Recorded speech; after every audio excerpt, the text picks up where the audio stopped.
I'm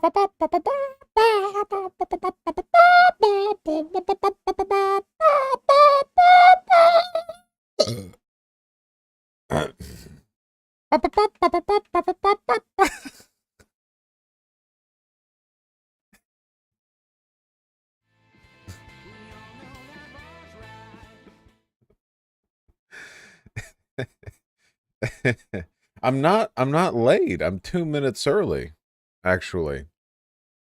I put back the stream start time by 15 minutes.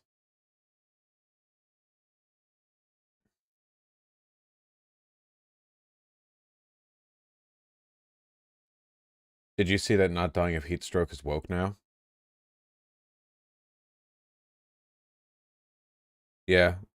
When I say that like conservatism is mental illness, this is exactly what I mean. This exchange, this response can only be a product of an unhealthy mind. It's the only possible explanation. This is why I entered the ableism arc and why I'm never going to leave the ableism arc, because I do firmly believe that past a certain point, political differences really just come down to which brains are functioning properly. And that's like right there. And it's not an innate thing, you know? A lot of it is like conditioned mental illness, which is an actual thing and not just something I'm making up for edgy good boy points.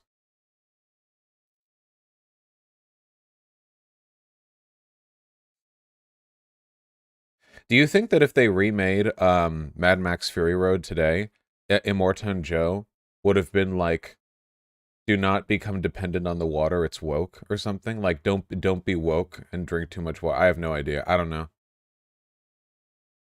You got COVID. You sound sick, but the bad kind of sick. My nose is stuffy. I'm not sick though, and it can't be COVID. I don't leave the house. Is it physically possible to save these people's brains, Vosh? Yes. Firm concussive force is all you need. You have to bonk people back into shape. There was another shooting. Yeah, this happened like during my stream yesterday, but I was very busy talking about anime. Too busy talking about anime. I want to say this. What the fuck is this? What the fuck? Oh my god, I didn't mean to click on that. Oh my god. I just clicked there to click off the Twitter window so that if I hit a key it wouldn't do the thing. Jesus. 3 people are dead after autoplay. At least it was muted. Alright, hit me up. What do we got? Investigators are searching for a motive behind a deadly shooting at a shopping mall just outside Indianapolis. Several calls from Johnson County, possible active shooter. Authorities say a man opened fire at the Greenwood Park Mall, killing at least 3 people and injuring 2 others, including a 12-year-old girl. According to police, an armed bystander shot and killed the gunman. It appears I can't believe it actually happened. This is like 1 in a million. It actually finally happened. We finally got the good guy with the gun. Now this example can be used to fuel the next 3 decades of ignoring actual, like, good policy. Excellent. Phenomenal. You guys, do you want to know what has signified my political growth more than anything? Like all young men, when I was like in high school and stuff, I would occasionally fantasize about like epically stopping a school shooting. If you didn't have those fantasies, it's okay. You're probably trans. Yeah, like obviously, like, oh, there'd be like a shooter, and then I'd do like a triple backflip, and then like, you know, it's a whole thing. Everyone knows, yeah. And it's so cool, you know. Now the main thing that's changed now that I'm 28 years old and have been out of high school for 11 years is that I still occasionally get brief flashes of, oh, dude, I could totally. But then my mind immediately goes to, and then I would have to spend the rest of my life explaining to the press that Good Samaritans with a gun are not an acceptable policy solution to mass shootings. That's actually where my thoughts go now. I thought, like, okay, well, if I could totally use my epic gun marksmanship to save the day. And then I think, like, okay, wait, hold on. I don't want to, like, embolden conservative policy here. I have to explain to the media people that this is, like, a total fluke. And my mind spends way more time thinking about that now than it does about the original juvenile fantasy, so. But then your mind immediately goes to the fact that you don't leave the house and won't be faced with a shooting case. Well, yeah, of course. I mean, obviously, you know, these are all the fantasies flitting through my mind as I go through my once a month escapade out to get groceries. It's, you know, not exactly a frequent. What are the utilitarian calculations on whether you should let the people die and not save them? Yeah, I'm gonna rule in favor of, if you can be the good guy with the gun, you should totally do it, even if you might end up giving conservatives a rock hard stiffy. You might want to just go ahead and do it anyway. Not to mention, you get to be like a community hero for literally the rest of your life. Like, people will be saying that shit at your funeral, you know? Like, hey, remember when Pop Pop was at the mall and he fucking dropped that guy? Yeah, like, people are gonna be talking about that forever, you know? So you might, yeah, that's probably cool, right? Get laid, you know? That a good Samaritan that was armed observed the Nice audio, shooting boy. in progress and shot True, the Vermin. shooter. The rampage happened just around 6 p.m. Sunday when authorities received multiple calls reporting shots fired. Police say a man entered the food court with a long gun and began his attack. It appears that he had a rifle with several magazines of ammunition, entered the food court and began... All right, I'm calling it. You enter a mall with a rifle and multiple magazines, and you only kill 3 people. Fucking loser. Absolute loser. Imagine being a mass shooter, which sends you to the deepest pit of hell, and then also sucking at it. So you get to hell, where all the other mass shooters are, and then all the other ones are like, dude, you know?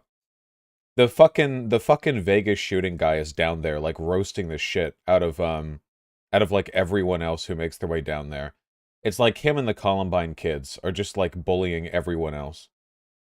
Fucking losers. Jesus Christ. No one goes to malls anymore. Maybe late stage capitalism is saving lives here, you know? Maybe the policy solution to mass shootings at malls is just that nobody goes to malls anymore. So many people were at the mall that day. Kill everyone in the mall except for that one. What they're not telling you is that he was wandering this giant empty cathedral to capitalism for like 46 minutes. There was like one person in Hot Topic and one person buying an Ann's pretzel. And then like the third person was like in the parking lot. And the fourth guy was the one who killed him. God damn it. Yo, those pretzel nuggets rock. Yeah, I have to say, I don't know why they're so, like, ignored culturally, but, soft pretzels are the food of the gods. I don't know, I feel like people don't really talk about that enough, you know? Like, churros are amazing, but people will talk about that, right? Like, people will be like, yeah, I love churros, but I don't feel like people talk enough about, what the fuck is a soft pretzel? Oh, you are missing out. Oh, God, there are people in chat who haven't had... Soft pretzels? Are you, like, European? Do Europeans not eat soft pretzels? Where in the world do they not have soft pretzels? Well, yeah, Germans have to. Yeah, of course. They're literally, like, Germany. Yeah, obviously. Yeah, wait, where are you guys? Okay, well, they're really good, and you should have them. Okay. What does the soft mean? Usually when people buy pretzels nowadays, they're like dry and hard. And they're like basically non-perishable. Like they're in like chip bags and stuff. Soft pretzels are like baked goods, as in like they're only good for a little bit, but they're very, very, very good. Pretzel bread is very good in general. Yeah. Okay. And shooting. The sound of gunshots erupting inside the mall. All of a sudden, we just hear a pop, pop, pop 4 times. Stunning shoppers like Olivia Harding, who says she was inside an Old Navy close by. I would say about 30 to 40 people back there with us. Holy shit. They locked the doors. There have been more than 349 mass shootings in the United States this year, according to data from the Gun Violence Archive. USA. Among the cities scarred, Buffalo, Uvalde, and Highland Park. President Biden earlier this summer signed new gun reform legislation aimed at curbing the violence. Meanwhile, in Indiana, police aren't releasing the so-called Good Samaritan's name, but saying the 22-year-old man was key in Holy shit, dude. He's 22? Oh, God. He's going to be jerking off to those memories for the rest of his life. He's got, like, every chick he ever meets. Holy fuck. I was thinking, like, some pensioner or something. This guy's gonna spend the rest of his life talking about this. Hopefully he handles it well. Yeah, I hope so, too, because, like, what he did was morally good, right? Like, I hope he isn't, like, tormented by guilt or whatever the fuck. That would be a pretty, like, natural psychological reaction, but obviously in the hierarchy of justifications for shooting somebody, interrupting a person's mass shooting is a pretty fucking good one. It might actually be the best one. I'm actually struggling to think right now, in what instances are killing a person more justified than stopping a mass shooting? It would have to be some, like, very outlandish, like, the evil man with the mustache is going to press the nuke button or something. Like, I mean, it's very far out there. Cinnabon reward tier. He's gonna get discounts at Old Navy for the rest of us. Oh god, they probably are gonna do that, aren't they? If his name ever gets out, they're gonna, like, bring him around the mall and they're gonna be like, from now on, your first refill at the lemonade parlor is free.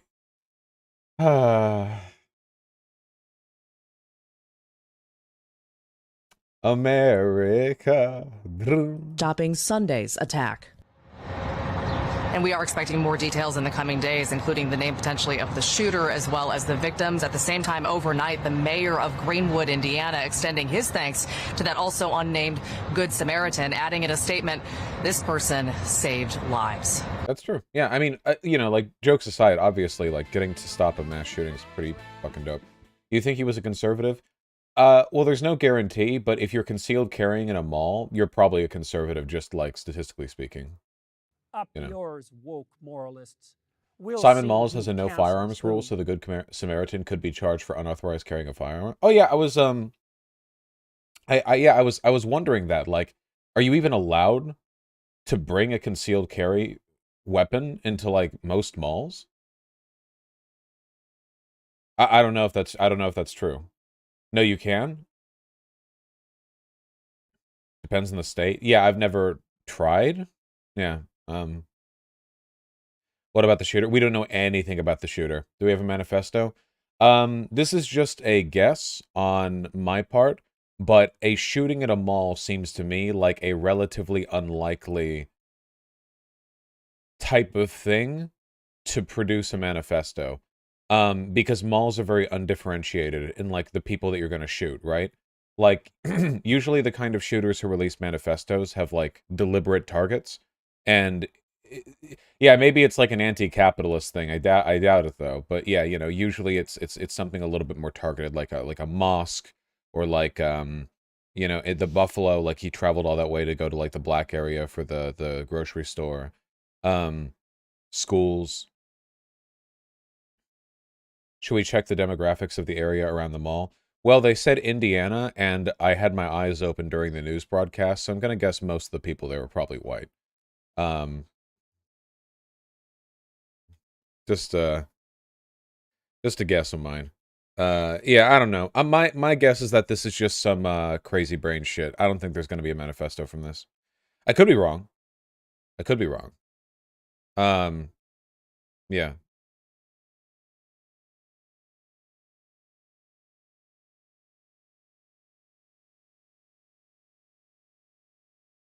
Sorry, I'm just reading this news brief right here. Shooter's dead. Shooter's dead as hell. Right to hell. As hell to hell.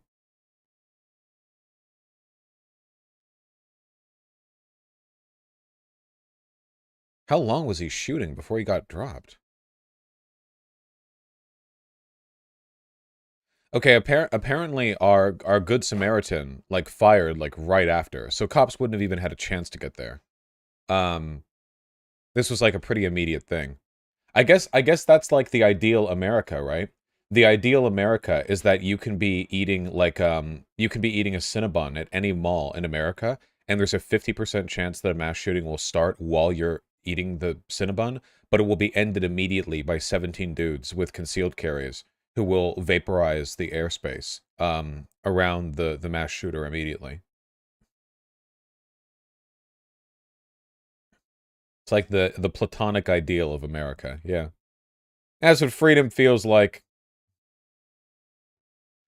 Vosh, from my understanding, mass shootings stopped by us normies are usually very quick. Yeah, well, that's the crazy thing, right? Like, this is the contrast. When cops are trying to stop a shooting, they get to park outside of the area that's being shot up, wait for an hour, assemble 4,000 of their compatriots, and then take take the building like hallway by hallway. But if you're actually like there as a civilian, like you're gonna get shot. So there's no reason for you to not shoot first, right? At the end of the day, like cops always prioritize their own lives first. And there are Americans crazy enough, like in a mass shooting situation, to actually be like heroes. It's not a reliable process, though. We're talking about a very unreliable. It's not something I'd put much trust in. Yeah. For cops, the entire mall would have been killed before the cops got in. Unironically, I really wonder if there was no good Samaritan there. I wonder how long it would have taken the cops to like breach and get and kill the civilian. To be fair, cops have protocols. A lone civilian doesn't. I know cops have like protocols and stuff, but I feel like if there's a mass shooting in a building, the one protocol should be like charge, basically. You know, like obviously don't be stupid, but if you're like, I feel like cops should be like hauling ass when it comes to stopping a shooting thing, you know, like hand sanitizer protocol.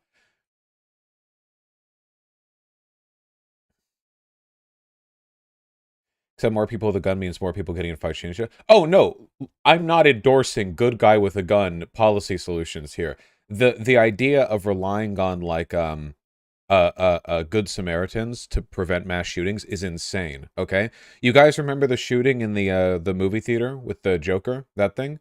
Like, I want you to imagine like a fucking crazy dude gets up with a gun and starts shooting people, and then like a second guy gets up and starts shooting the first guy. But from everyone else's perspective, there's now just two people shooting. What if there's a third guy there who has a gun? Which one does that guy shoot at? This is a real question, by the way. If you have an initial shooting and then a second person gets up to defend everyone, from a third person's perspective, you only have two shooters. Like, stuff like this happens. This is what happened with Rittenhouse, no? Yeah, basically. Like, on a fundamental level, yeah, it's the ambiguity caused by, like, what is legitimate self-defense and what is, like, the initial threat. Because it's not possible to assess that in the initial, like, situation on the ground. It's really, really difficult to do that. Not to mention, like, especially in crowded situations or whatever, can you imagine if you're concealed carrying as a civilian and there's a mass shooting and then you fucking whip out your gun and you shoot another civilian? I mean, shooting isn't easy, and most people aren't combat trained. It's not exactly hard to... Like, a person quick drawing on a target 10 yards away while running, most people are going to miss that, even with a decent amount of marksmanship training. Like, make that 20, 30 yards, and like, there's a real threat to your life. That's incredibly difficult to make, you know? It's not a reliable process. Good marksmanship is like a pretty rare skill, you know? Like, it's pretty easy to get okay at shooting, and it's incredibly difficult to get good at shooting. Especially when it comes to, like, combat training or whatever. That's why a lot of the shit... Like, if you go to one of those, like, combat training courses that they have at gun ranges, or if you know somebody who's been through the military, the difficult part of marksmanship training isn't the actual process of being able to aim your gun at a target and pull the trigger and make the bullet happen in the middle of the target. The hard part is all the shit around it, right? Like, quick draw, quick reload, do this, do that, get on the ground, roll, jump, do, you know, someone's screaming at you, woo yee, woo, woo, woo. You know, a lot of combat. You could see this. You guys probably saw this for the Keanu Reeves John Wick training. That's where you guys probably saw it. Do you remember? There was a video of him training for, like, the motions of looking like a shooty badass. And he was doing gun training, and he was, like, running through this little hallway, like, quick drawing to fire, you know? For the Let me see if I can find that really quick. I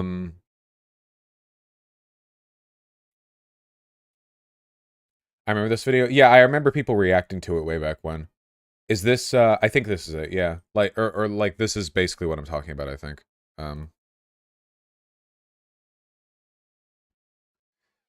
Like these combat training things that they'll have you do if you pay for it, or like if you go into the military or whatever. It's like not just shooting, you have to like run and like blah blah. I mean, this is just movie training, but like the basic gist is that a lot of the difficult stuff around gun management isn't the shooting itself, it's the I remember there being like a different camera angle, like a more extreme one. I don't know. Audio? I turned it down because the audio is not important to me. Yeah.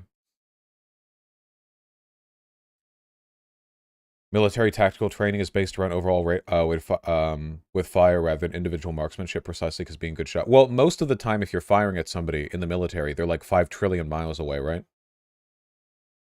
And a bunch of the bullets that you fire are just about like vaguely peppering the area so that they don't get confident enough to start taking accurate shots themselves. Basically, like, most shooting done on both sides is just meant to scare the other side out of standing still long enough to line up a good shot. They're basically, but like both sides are basically just trying to prevent the other one from setting up the dedicated marksman shot.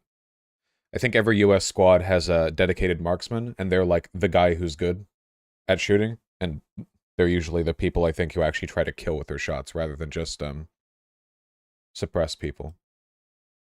I believe it's called posturing. I think the military term is actually called shot mogging, where you try to mog the opposition, the Taliban or whatever, with your suppressive fire. Holy fuck, coffee is so good, dude. Turning into a caffeine addict. Wait, is that actually what it's called? Yeah, shot mogging. Like, if you go up to your sergeant after an engagement, you're like, I mogged the fuck out of those ISIS jihadis with my shots. You'll get a medal. Voosh, you drank coffee so late last stream? Drinking coffee late doesn't keep me up. Most engagements take place between 50 meters and 150 meters apart. That's so fucking wild, dude. Most people are not going to be landing shots at 150 meters while moving and, like, trying to take cover and stuff. Like, if you have a decent scope, from 150 meters, I feel like even a semi-competent marksman could reliably kill people at that distance if nobody else is shooting at you, right? Like, if you have one of those fancy scopes that they hand out to all the fine folks in our armed forces, you know, you have like a windowsill to lean your gun against. You know, you take a second. I feel like most people could probably, you know, those scopes are good, man. The issue is that you're getting shot at, so you don't have like 3 minutes to line that up. No, I didn't, Vermin. I was just saying this coffee is good.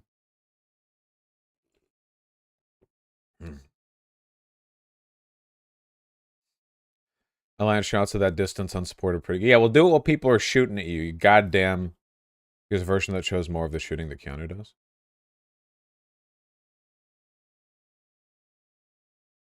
Wait, I think this might have been the video that I was thinking of. Is this the video I was thinking of?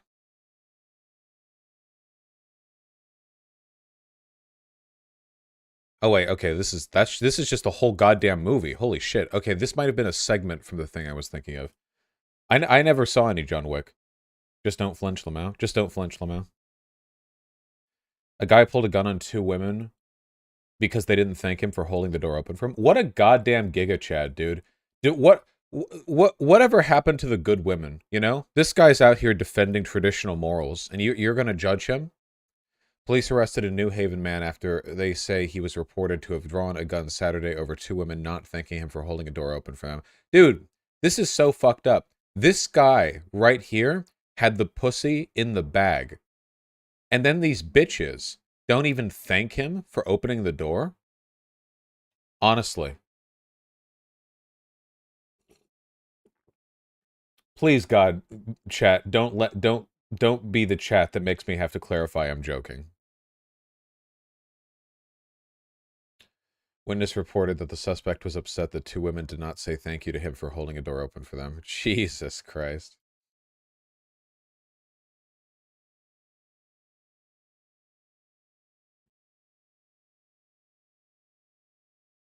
How would you vocalize /S? I never will. I gotta keep you guys guessing. People say that it's hard to tell when I'm joking. I don't think that's true, but if people think that's true, I guess it's not really my call to make.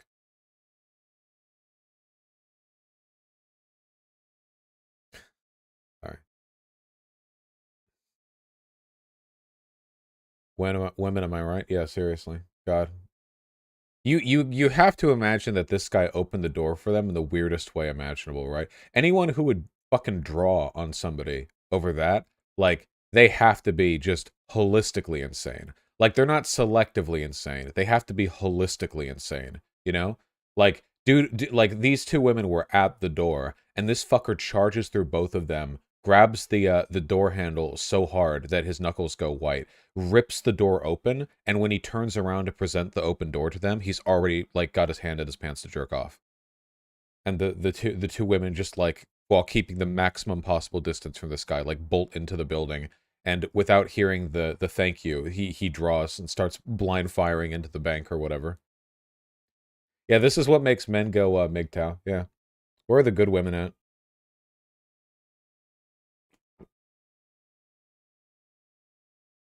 Can you remind viewers in the UK to stay hydrated? Yeah, you guys do that. Maybe the heat wave will dry up your bloated Churchill-esque alcoholic faces. As far as I'm concerned, every Englishman looks exactly like the photos that people post about English pub goers, where all their bodies are perfectly spherical and their faces are red. So I'm just gonna assume that's like a broad thing. Really, though, it's pretty fucked. What's the temperature right there? Well, right now it'd be later in the day. UK temperature. Let's see.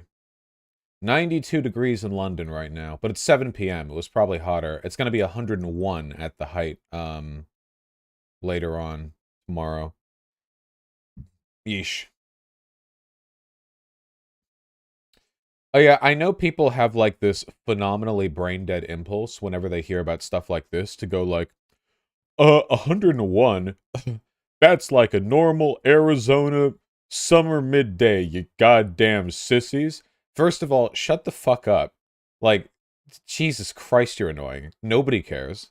Like, you just because you happen to get born near the fucking equator doesn't mean there's like anything impressive about your insistence on not dying. We would all prefer that you did. And second of all, like, the effect of temperature changes massively depending on where you are, you know? Like, the difference between an area with low or high humidity or an area that has accommodations for hot weather and one that doesn't are totally different. A good example of this would be the difference between like heat waves in LA and heat waves in Seattle. And I've lived in both. I've experienced 106-degree weather in LA and 108-degree weather in Seattle. And by experienced, I meant sat inside and fucking felt it. Not I was in a hotel room with the AC on blast. And and it's way, way, way, way, way worse in Seattle. Even though it's normally hotter in LA. And the reason for that is because in LA, they knew it got hot there, and they built the houses to circulate heat in a way that would keep them from turning into ovens. In Seattle, they didn't.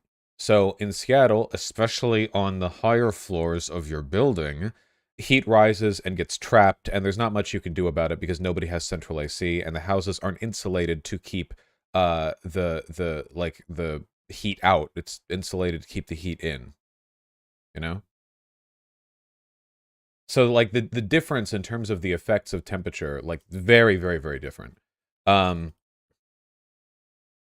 Eesh. Yeah, I saw a story of yeah. There were some flights halted because the tarmac melted on one of the Royal Air Force airways. Or the airports or whatever.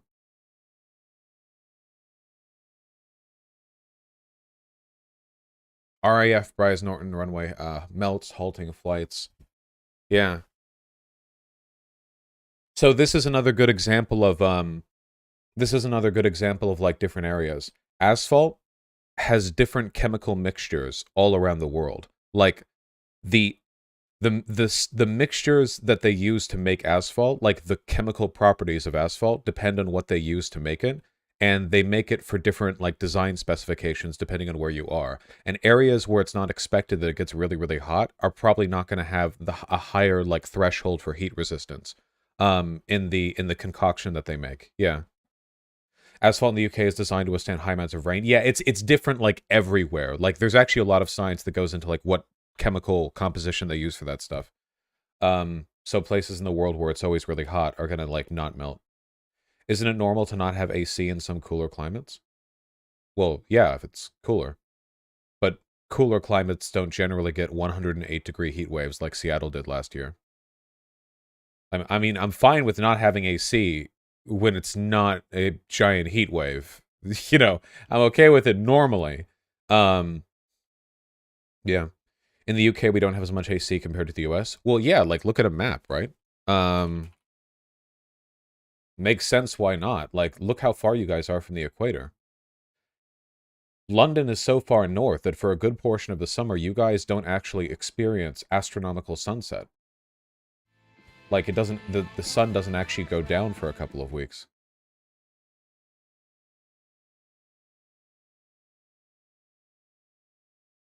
Yeah, see? The UK is all the way over here. Only the southernmost bits of England, I think, are overlapping with the northernmost parts of the United States. But like I think in general, like the UK is above us. The latitude is not climate. No, the latitude doesn't perfectly determine climate, but generally speaking, the farther you are from the equator, the more likely it is that you're, generally cooler. But no, that's not a perfect determinant for climate. We always have sunsets. No. Astronomical sunset. UK isn't far north enough for no sunset. No. I said astronomical sunset, not regular sunset.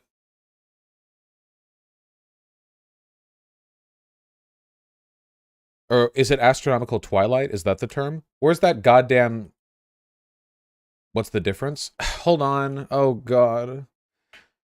Just a second. Was it a CGP Grey video?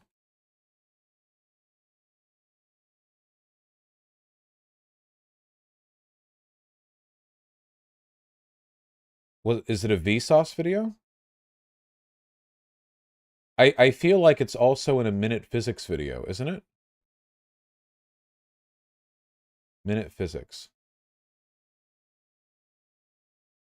Is it not? I guess it's Vsauce. Okay, well hold on, let me find the bit. It won't take me long. Which one is it? Is it the Moon Terminator illusion? I think it might be that one. Is it that one? No, wait, it's not that one. Oh, did somebody in chat already find it? Atomic Crow, if this is it, you're gonna be a hero of chat. You're gonna be a goddamn warrior of chat. Okay, we have a Vsauce video. This one might be it. We won't know until I peruse through the thumbnails enough.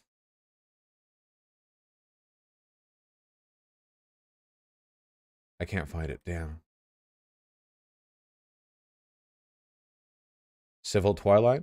What is the speed of dark? Uh-oh. Who was the person who I just said might be a hero? They're not a hero. This is it.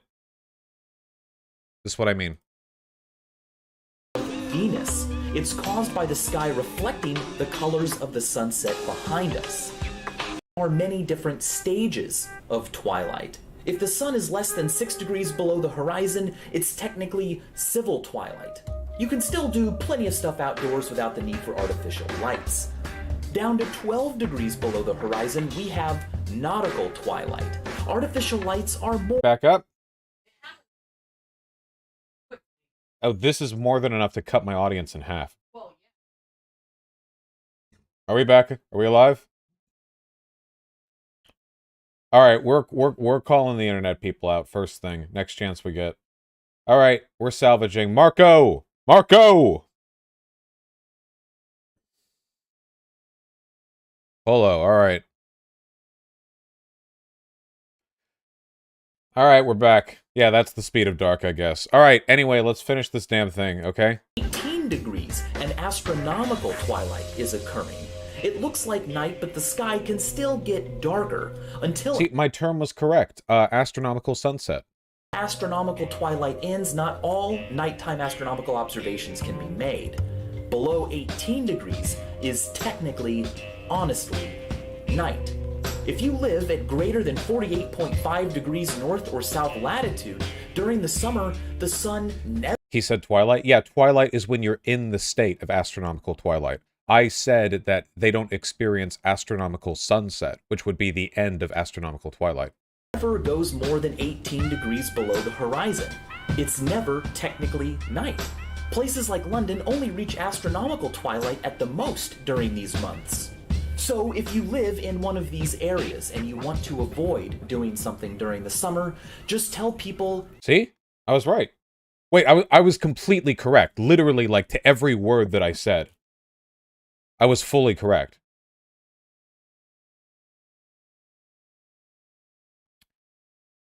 No, you weren't? Yeah, I was. The phenomena of astronomical twilight ending would be astronomical sunset.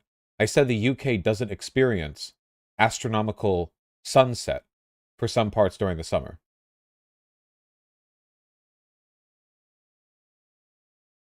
No one cares, move on. That's probably true. Now, we have to give people time to filter back into the stream. Sorry about the internet outage, guys. It's just a regular internet outage. There's nothing fancy about it. Close this, close that.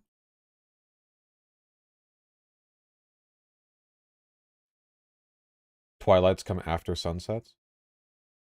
Yeah, because you're referring to the post-sunset, but if you'd said, like, post... No, I was correct on this. Absolutely not.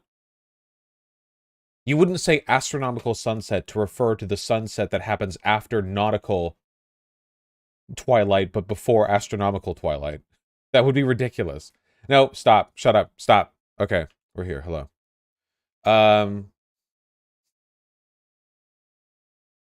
It's just a weird point that has nothing to do with heat waves. I'm just talking about how far north the UK is.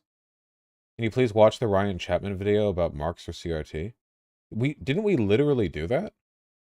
Like last stream? Or like second to last stream?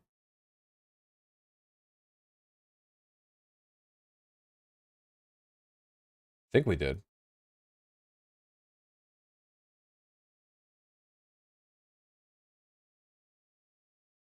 The Marxism video? Did anyone see this? Speaking of Sigma males, did anyone see this banger on Twitter? What's this guy's name? Girls' holidays every other month. What would you do if I was going on girls' holidays every other month? I'd have to shut that down. I think it's disrespectful.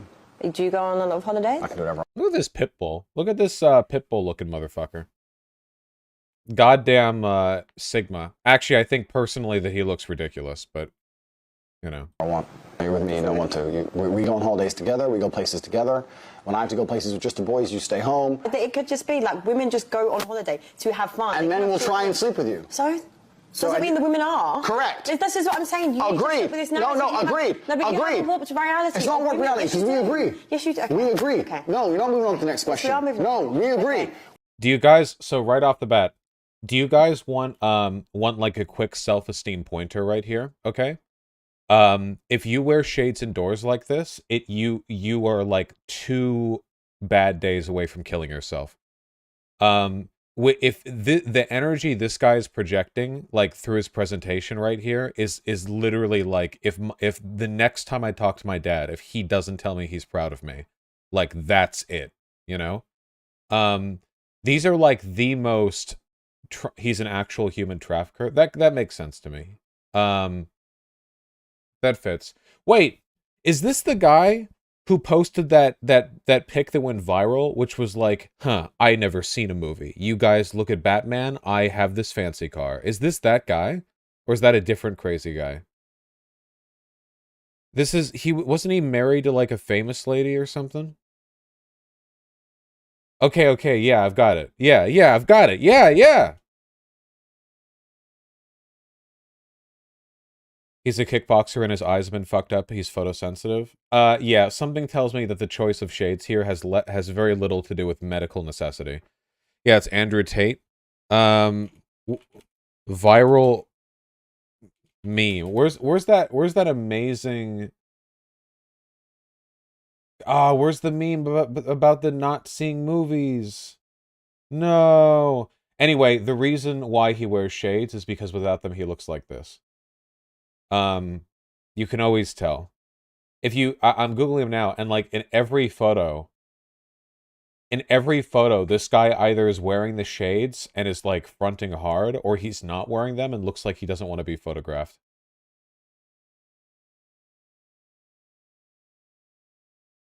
I'm telling you, man. If, you know, shades lie. They lie to you. Why is his face a different angle than his head? Even his face is trying to get away from him. Yeah, I can't find that meme, dude. God damn it. Whatever. Is this the meme you mean? Yes! This one. Classic. Never seen Star Wars. None of them. Never will. Oh my god, you're missing out. Maybe. You're missing out on being a multimillionaire. Keep your movie. It's so fucking good. Here you go about the sex trafficking. Police raid MAGA king, of course, obviously is MAGA. King of toxic masculinity, human trafficking investigation. Oh wait, this just happened. Holy shit, this like just happened. Prominent pro-Trump. It's because all Trump supporters are sex traffickers. This is true. Kickboxer, Trump supporter.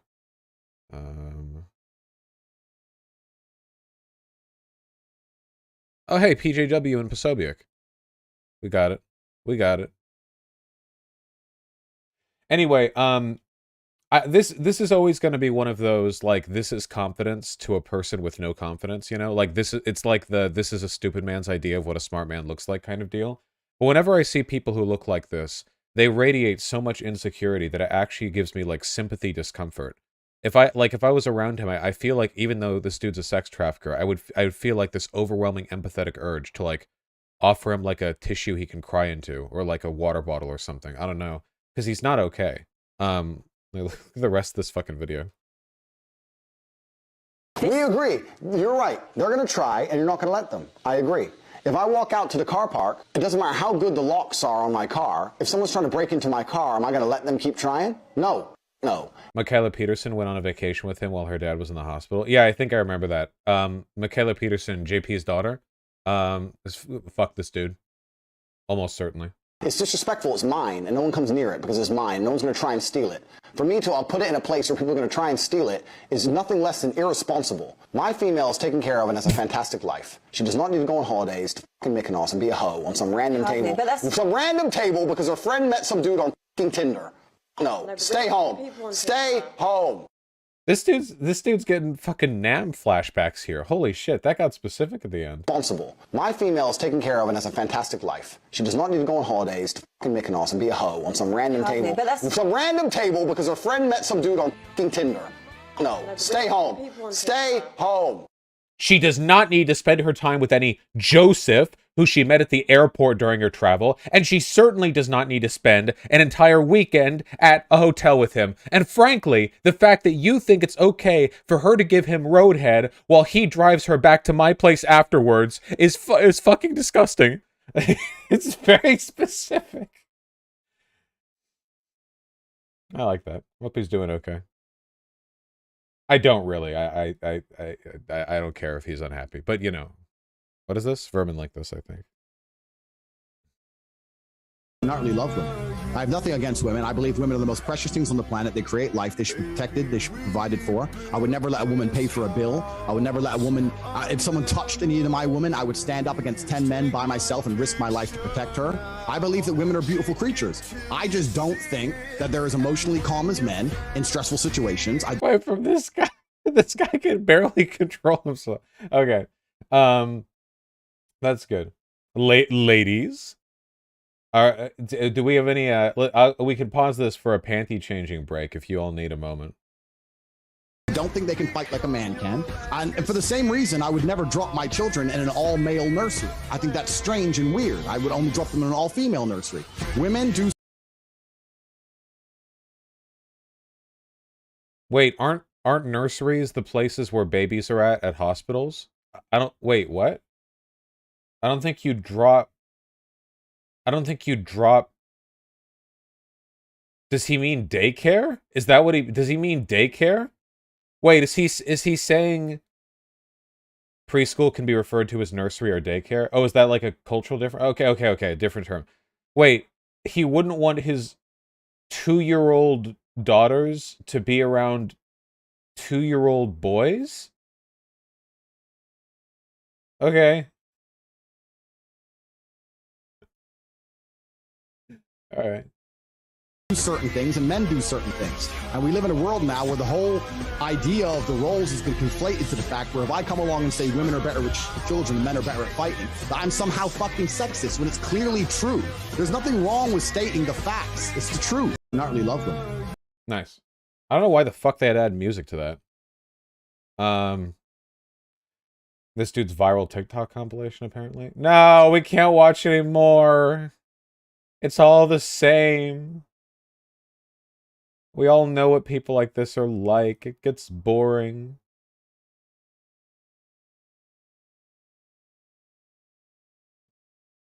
Do it? No, it gets boring. All right. I don't believe in depression. Don't message me about depression because I don't believe in it. If you're asleep in your bed in the middle of the night and you hear a noise and you believe in ghosts, now you're afraid. But if you don't believe in ghosts, it's the wind and you go back to sleep. You give the ghosts power by believing in them. Your house is only haunted if you believe in ghosts. Belief is a powerful thing. I were to stand in front of you and I were to tell you that I could punch you as hard as I can in your sternum and I could fracture it and send a splinter into your heart. Would you allow me to? This is an incredibly shitty tattoo. When did he get this? Did he get this after becoming wealthy? Yeah, sorry, I got distracted. Your heart. Would you allow me to try? You wouldn't because you know I believe I can. I believe I can hurt any man on the...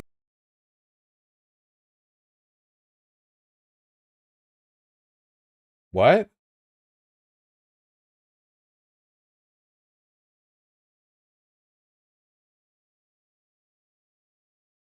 Okay. The planet. And that's why people are afraid of me. And you believe depression is a crippling disease, and that's why you're afraid of it. This man has no dick. Well, if this guy did have a dick, he probably wouldn't need to, like, try this hard to front to women, right? I have to assume this is a component of dickless compensation. Don't do trans men dirty like that. It's a spiritual dicklessness. Trans men have more dick than this guy. In every conceivable sense. Breathe air. You don't need... Or I guess I should say, have you ever seen a trans man embarrass himself like this? This is, look, huge credit to trans guys, by the way. I can't take 2 steps on Twitter without seeing trans women tripping over themselves to be the most embarrassing human alive.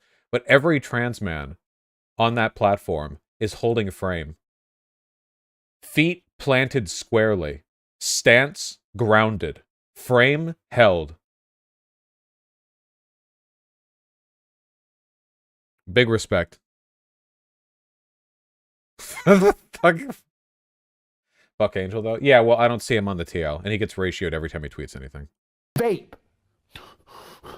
Have you ever seen anyone with a vape? Have you ever sat in a room? So we go, wait, oh, let me just go. My vape's done charging. Load it up.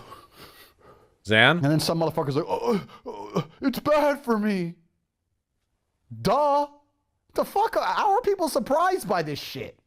And now they're all over Twitter and on the news. Maybe we should do something about it. No, don't do anything. If you're so fucking stupid, it didn't cross your mind at some point that permanently sucking on this vape was going to damage you in some way, you deserve what happens to your dumb ass. And what kind of parent lets their 16-year-old vape anyway? If I had a 16-year-old son, he's like, I got a vape. Get the fuck out of here, vape. Do some push-ups. You ain't got time to vape. You got to do. This is such weak stand-up. I guess it's better than him rambling about how if women aren't literally like crucified so they can't move, that they'll cheat on him or whatever. But it's very weak stand-up. Jin Teresh, I will never watch this video ever. I will never watch it because you keep linking it. I was gonna watch it. It was actually the next thing we were gonna do this stream. But this is the 17th time you've linked it, and because of that, we're not watching it. You should know how this works. You've been here long enough.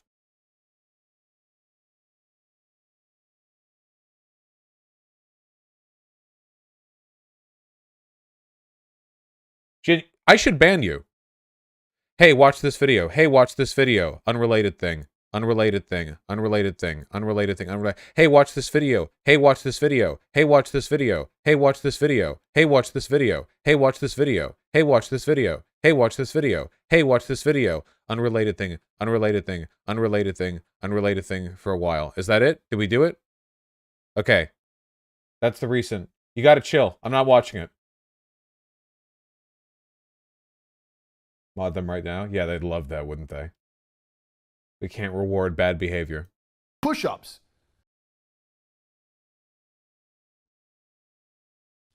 I decided, I didn't even decide, I realized yesterday that I can actually, genuinely, right now, nothing is stopping me from becoming Batman. Nothing. Dude, I can't. These are so cringy, dude. I can't do it, man. Holy shit. It would be so funny if he wasn't being serious, but the fact that he is being... Oh my god.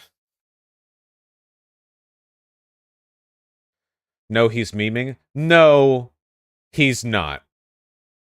I have a Batcave. Okay, yep. I have an Alfred. Okay. I have a Batmobile, a Bugatti. Yep. I can fight. Yep. Rich as fuck. You can afford body armor and all the crap that all Batman the crap, needs. can buy it all. I'm charismatic. There is nothing stopping me putting on a suit and being Batman. Okay, can I can't play the song in full because of copyright. The song that's playing here, you guys recognize it from the Batman, right? And being Batman. Okay, can I be real? This shit, Nirvana, yeah. But like when it was in the movie, this shit slapped harder than it's ever slapped before, okay? Maybe I just have a little edgy Nirvana grunge boy inside of me, but when that shit dropped in the movie, I was fully right fucking there. I was right. I know it's a good song. I'm just saying that song was used to perfection right there, you know? It was employed. Yeah, it slapped hard. Holy shit. I still haven't watched the movie. It's a really good movie. Unfortunately, the first person the Riddler kills was before the movie start. It was actually the editor of the entire project.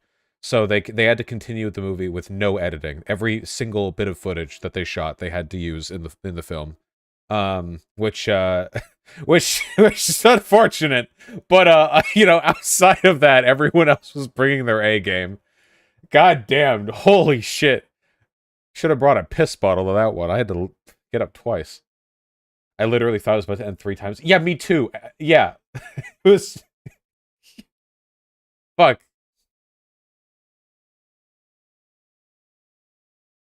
I feel like this guy's 50% serious, 50% memes, kind of like when 4chaners meme. No, when 4chaners meme, that's not memeing. Okay, let me explain the difference. All right, really, really, really important, okay? So, sarcasm and irony have to be employed distinctly when they're used in order for them to work. If you are making a joke or saying something that's like kind of a joke but kind of plays on elements of your belief, it has to be it has to be distinguishable.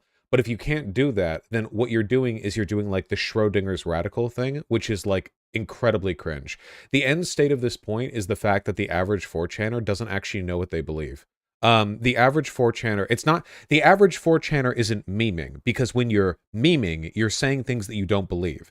With the average 4chaner has been marinating in a pool of irony for so long that they can no longer distinguish between the things they do and don't really believe, and it's just contextual. Whether or not they believe it is determined by whether or not it's advantageous for them to believe it at that moment. This is critical to the psyche of fascism. And I mean that sincerely, by the way. This is where, you know, all that 1984, like, duck speak, double think, blah, blah. The ability to simultaneously believe and not believe something is critical to the logic of fascism because it necessitates the employment of rhetorical tactics that that allow you to, like, circumvent reality, basically. That's like the core of it, basically. Yeah, religious belief also does this to an extent, but the difference is that, like, religiosity often involves, like, speaking on the metaphysical, which is a bit more ambiguous by its nature, whereas, like, it's possible for people to sincerely believe or not believe things that are entirely, like, empirical. You know what I mean? A good example would be, like, I'm trying to think of, like, a really, really, really clear-cut example here, you know? Have you ever gotten the feeling that... Have you ever been arguing with a conservative, and they've said something that's objectively incorrect, that can be, like, factually disproven, and you prove them wrong, and they're like, oh, haha, okay, sure. And they have no counter-argument. And you know for a fact that they still believe that thing, even though they just admitted that it's wrong? That's the phenomena that I'm talking about. People do this often with, like, trivial stuff, but the ability to do this habitually, even with, like, serious political stuff, requires significant brain damage. And that's why I don't believe any of the, like, fake memeing thing. It's like that John Doyle video about Beauty and the Beast, where his chat was, like, jerking, or, like, the YouTube comments were, like, masturbating over what an epic memester he is, and, like, no one can decipher the truth from his jokes. And it was just him saying, like, 99 retarded things, and, like, 3 of them he doesn't really believe, and the other ones he does. But, like, which 3 he doesn't actually believe would depend on what he's being called out for in that moment. That's not good memeing. Like, that's not actual, like... It's not anything, really. Sam Hyde style. Yeah, Sam Hyde does this, but to Sam Hyde's credit, he's also, like, smart enough to actually be funny with a lot of the stuff that he does and says. But yes, when it comes to his actual political beliefs, he does this 100%, yeah. That's basically what you do, though, Lamau Loki. No, it's not. I make jokes, but it's incredibly clear what I believe. There's no ambiguity at all to a person who follows me what I believe. I mean, I'll make jokes, but, like, I'm fully willing to clarify anything and everything. And I don't waver in that either.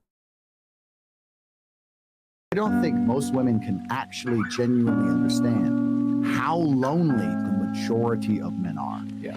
And you need to truly understand, if you're Joe Schmo, average in nearly every way, in Starbucks working, you ain't getting a DM ever. He's spit. You girls will never be lonely. As much as you might be unhappy with the possible suitors, you can at least fuck about and flirt if you feel sad. What's with the stupid music? These TikTok videos, Alpha Motivation 0, are meant for 14-year-old boys. There are men out here in the world who have genuine loneliness. And I can prove this statistically. Why do you think it's all the men killing themselves compared to the women?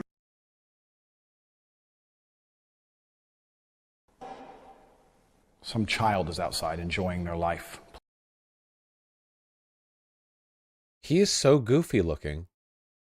Is it his ears?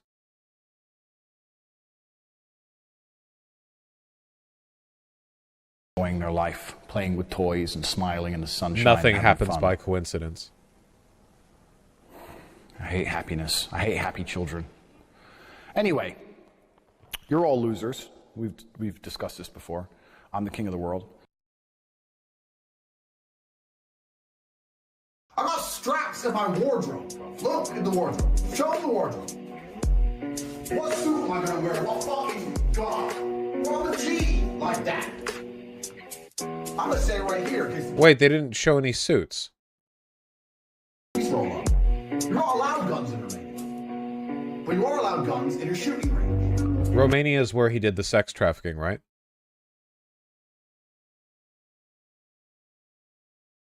Yeah? Okay, yeah. Then maybe that's why he wants guns in Romania, so he can, like, shoot the women if they try to run. So I need my house registered as a shooting range. Bro, you don't know me. You're not allowed guns. There's a shooting range over there. Well, there's a shooting range. I have a shooting range. Alright. Hold on, though. Have you had a serious relationship? I have many concurrent serious relationships as we speak. Are you poly? No, because that means they can talk to other dudes. That's fucking haram. That's atrocious. That's disgusting. Yeah. All You're right. not gonna be calling me a pussy when I fucking roundhouse kick you in the head. Wait, these aren't even interesting. Wait, these are boring. Where's the interesting ones? Is this one gonna be interesting? Okay. Just so you guys know, If I had to choose, if I had to choose between a roundhouse kick in the head from you or a blowjob, knowing your history, I'd probably choose the roundhouse kick in the head. I don't know what this. This is really embarrassing. I feel like all this is being made for the benefit of an audience of 14-year-old boys who jerk off 8 times a day, and it's pulling upon memes and information that they have that I don't. I don't know how. I don't know. Like, I'm looking at this image right here. Am I being made to think this is like a masculine image? What am I looking at? What you can add all of the sad hip hop you want or whatever. You're not tricking me.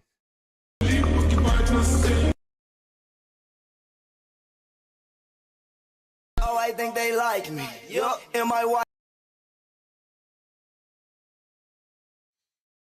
You can't just play the song on its own. I'll get copyright striked.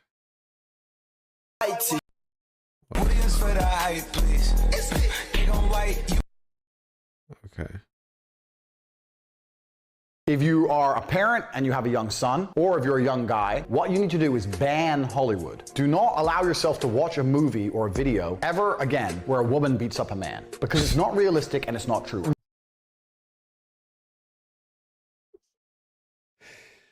Holy shit. I can't fathom being this insecure, dude. This guy saw like Infinity War or something, and it's like seething, like sucking air in through his teeth because like fucking Black Widow does a roundhouse kick at some point or something. Jesus Christ. He saw Captain Marvel once and hated it. Yeah. Yeah, I don't know. As a general rule, if you're looking for advice on being masculine or whatever, the last thing you ever want to look for are people who are selling themselves on being masculine. All of the enviable characteristics surrounding masculinity, like, would prevent you from being the kind of person who would market your masculinity, you know? Like, all of the, like calm, confident charisma that would like, you know, propel you in those regards just melts apart when you're trying to make it like a sales shtick. If you ever wonder, by the way, why the fuck women are so distrustful of men, it's because men will look up to shit like this and go like, ah, yeah, role model. You know, I honestly can't blame women given those circumstances. It's pretty difficult. All the guys that I've hooked up with are massive faggots, so they're not touching this guy with a, you know, a 10-foot pole. But if you're a woman, you might chance upon a straight guy. Terrifying. Absolutely terrifying.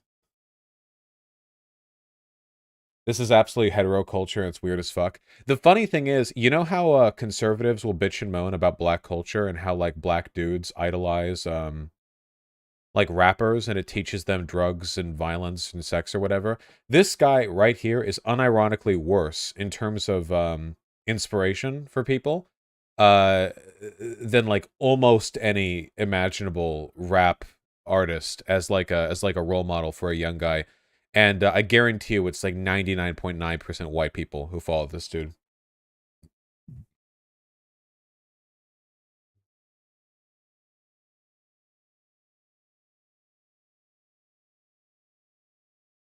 Andrew Tate said 40% of the reason he moved to Romania was because Romanian police were less likely to pursue sexual assault allegations. We stan an honest king. I'm tired of seeing chicks beat up men. I'm tired of seeing it. Oh yeah, you want to mess with me? You think I'm a girl and you mess with me, you're gonna learn something. Hey yeah, fuck you, ho. You ain't gonna do shit. Suck dick and cook. Alpha. This is super boring, guys. Who made me watch this? I'm done. Hey, Voshman, man, a friend of mine was going to talk to you about our country and you haven't replied to his email to set up a time yet. Maybe double check. I was probably going to say no. Hold on. Who? Which country? Where? I did some emails yesterday. Who? Where? When did they send this? It can take me weeks to get back to emails. I mean, I can look. Probably wasn't going to say yes, though. There are non-white red pill communities, too. Oh, yeah, for sure. This guy's probably mostly about white boys, though.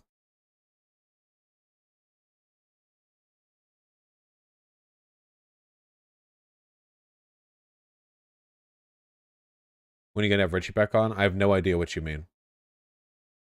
I knew that Elite Reaper one. Your local American Japan. I'm drawn to you to for that. Now, hey, no Latrum. Wait, you're an actual person. That I know and aren't just a random chat viewer. I can't make any promises. I have like a bunch of people, in my emails that are on the back burner right now. I swear I'll get around to it eventually. I swear to God. Okay.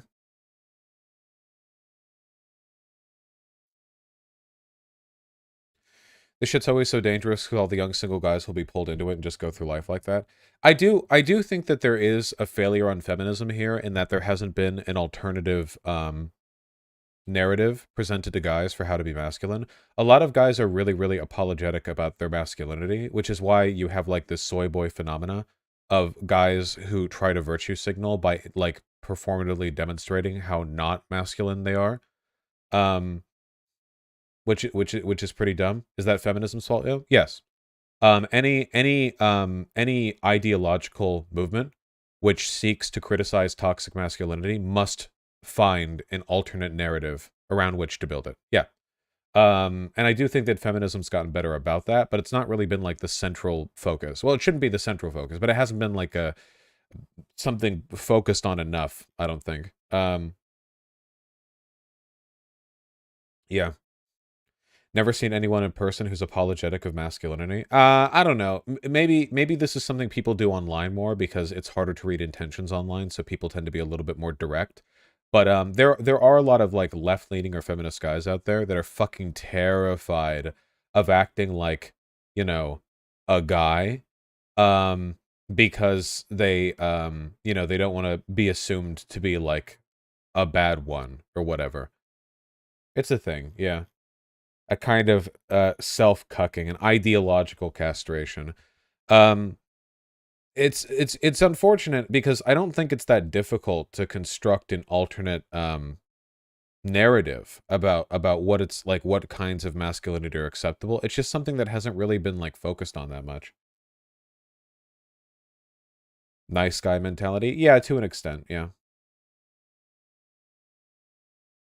I'm a little scared of being a bad one. You know what? Honest to God, just fucking do whatever. Don't even worry about it. You don't need to be, like, don't adopt harmful or negative characteristics, but there's nothing wrong with being masculine. Masculinity and femininity are just presentative and aesthetic, like, opposites on a binary spectrum of presentation. They encompass basically every element of human behavior. Almost anything that you can be or act like is charted somewhere on a masculine, feminine, or androgynous spectrum. Because we created those terms to be holistic descriptors of human behavior, more or less. It's all messy. Like, there's nothing wrong inherently with being masculine. Just, like, don't be a shithead. I don't think it's that hard, right? Like, yeah. Oh, and by the way, here's the thing that sounds kind of meaningless. Welcome to gender. If you ever are worried about, like putting people off or whatever, here's the thing, okay? If you're, like, masculine, but totally not weird and totally normal, like you're not doing anything bad, some people, mostly women, are still sometimes going to be put off by you, and that's their problem, not yours. You have to accept that, okay? If you're not doing anything wrong, instantly other people's problems remain their problems. If you're doing something wrong, then it's your problem, but if you're not, it's theirs. If you care about somebody and they're put off by some elements of your behavior, you can talk about that with them and negotiate that and try to find reasonable compromises to make them comfortable. That's just a normal part of having friendships. That's not even like a gender thing. That's just like a normal thing that people do. But if you're like some big, deep-voiced, big dude, and you get the feeling there are some people just kind of uncomfortable with that, fuck them. That's their problem, you know? Obviously, I'm not suggesting that you, like, it be like 1 a.m. and you be walking around the downtown area and you just run up behind women and sprint at them. You know, because like, oh, if they get scared by that, that's their problem. Like, don't be a fucking stupid. I'm just saying. Like, if you're just doing regular, normal self-expression shit and people get put off by it, like, as long as you're not doing anything wrong or threatening or harmful or whatever, then you're good. Don't worry about it. And people will appreciate your behavior. Also, can I be real with you guys? Okay? Listen, this is a secret the elites don't want you to know, okay? George Soros does not want you to know this. But it is true, and it does need to be said, okay? It is undeniable. I'm sorry, there's no getting around this. If you go to your average, like, young adult social spot, like a college or whatever, the kinds of guys who are noticeably lefty are also less likely to be masculine. It's true. There doesn't tend to be a huge overlap between the fucking football team and, like, sociology, feminist, LGBTQIA, whatever clubs, okay? Which means that there are a lot of lefty girls who want to stay, you know, within an ideologically heterodox circle, but also want fucking colossal masculine dick to ruin them, okay? And that's where you step up, all right? If you're like just a decently masculine guy who's also a lefty, and you're not communicating your leftiness through, like, you know, like, insincere feminine affectation, it's a supply demand thing. Am I wrong or am I wrong? Come on, you know I'm right. I went to college, okay? I went to college. I know.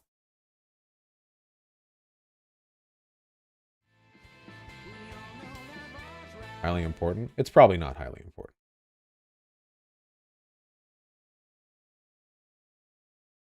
You are right? Goddamn right. A lefty, I don't believe in supply and demand. Oh, true. Feel like Kim Kitsuragi. Well, I don't know if Kim Kitsuragi is necessarily super masculine, but he is amazing and also my boyfriend. Vosh, was that your angle? I wasn't getting laid in college that much. I was too busy preparing my psyche for the daunting task of being a YouTuber as soon as I graduated.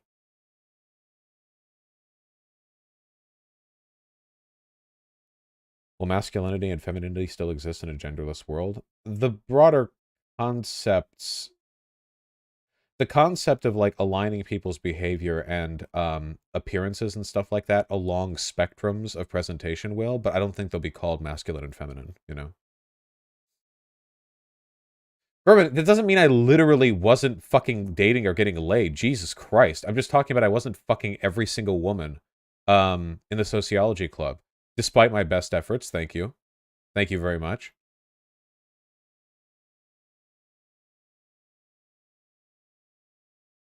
That's true, I watched you try. Yeah. Alas. There were some cute ladies in them clubs there. Yes, there were. Yeah, I'm personally disappointed by the lack of jock types in lefty spaces. Yeah, do you think there's do you think there might be a reason why so much media made by leftists involves very masculine guys being surprisingly left-leaning? It's because it's a fantasy for a lot of people. There are a lot of people who want to, like, meet up with a group of lefties, and one of them is just some, like, colossal, like, beefy guy who's incidentally left-leaning, you know?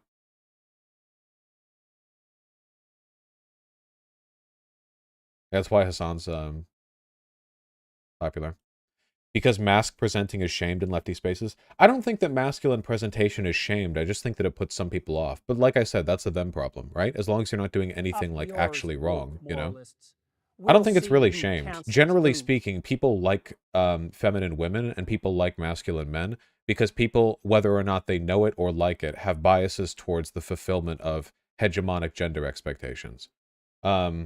It's a square peg in a square hole. It's a fulfillment of social expectations that people are culturally geared to look for.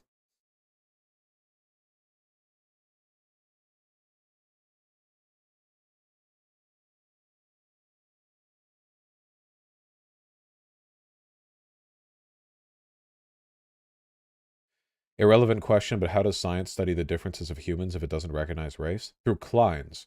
Race is a very, very bad marker of genetic differentiation with humans. Kleins are, they describe distinct genealogical and geographic continuums in our DNA. It's a much more specific and scientific way of describing human biological differences.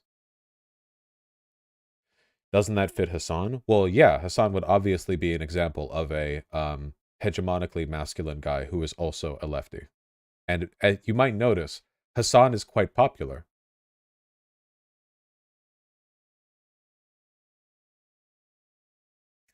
I feel like slogans like "kill all men," which show up in the left, tend to kill any interest that masked men have. Thoughts, Vosh? Yeah, well, anyone who says "kill all men" or whatever, stuff like that, are giga virgins and probably fall asleep every night fantasizing about having sex with the men they talk about killing. People, as a general rule, if people make it a habit to like spread political messaging that they want like a certain group of people dead, they probably have deviant sexual fantasies about getting laid by those groups of people. That goes everywhere and with everyone. Or they're lesbians? Nope. Believe it or not, guys, the big man haters out there are not lesbians. They are straight women. The idea that the man haters out there are lesbians was a kind of turnaround or a convenient rhetorical shifting of focus that was done largely by misogynists. God, a long time ago, hundreds of years ago, and it's persisted to this day. You know, Andrea, like it's like Dworkin, you know, Andrea Dworkin, political lesbian. Political lesbian is not lesbian. These fucking femcells. No, the women who really hate men, are the straight women, and it's proximity that breeds contempt, you know. And by the way, political lesbianism might actually be the single most cringeworthy thing to come out of the second wave feminist movement. This doesn't say coherent with your misogynistic gay men take. It does if you, like... Sorry, I shouldn't be mean. Things are complicated. But who is the most well, no, think about it, Kvi. There are misogynistic gay men, and it's cringe. But are straight men not the most aggressive advocates for misogyny? What videos did we just watch? I'm not saying it's impossible for gay men to be misogynistic or lesbians to be misandristic, but the real pushers of women hating are straight men, and the real pushers of man hating, much less prominent, are straight women. It's like how TERFs are, like, to the limited extent that they actually exist, are usually bolstered by a broader block of women who are, for the most part, not lesbians. The whole cis lesbian fear trans women rape penis blah blah is an incredibly minor fraction of a fraction of a fraction of a broader conservative community, not representative of the general interest. And who hates trans women the most? It's, of course, straight men who feel their masculinity threatened, or that they might be tricked by trans women. It is always the people who are in proximity to, or potential proximity to, a group that find the greatest excuses to hate them. There are exceptions to this. Actual ethnic integration does tend to reduce people's propensity for racism. That's a good thing. It's more of a class and demographic adjacency than it is an actual physical proximity, I think. That's a good way of putting it, yes. That's why you hate trans women? Well, I hate trans women for the same reason I hate cis women, so that's not really applicable.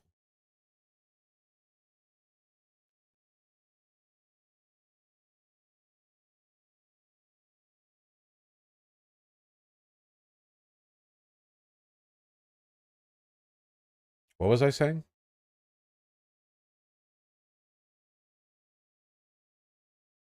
Fuck, what was I saying? It was,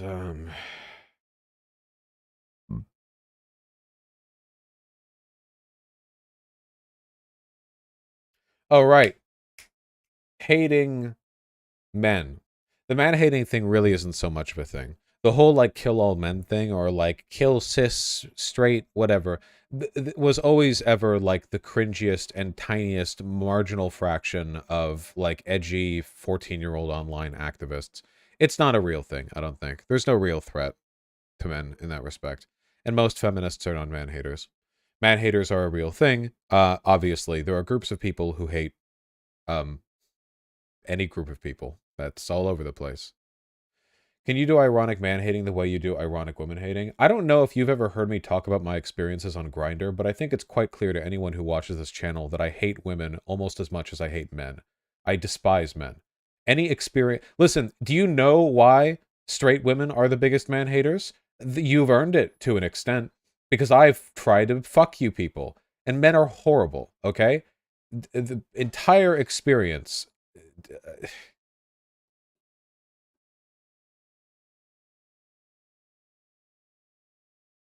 Men on Grindr are grim? Yes.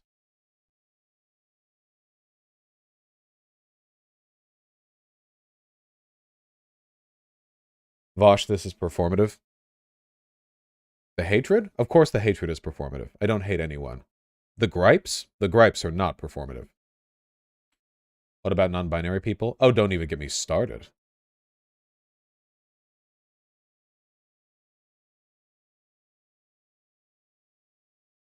It's more of a tendency thing.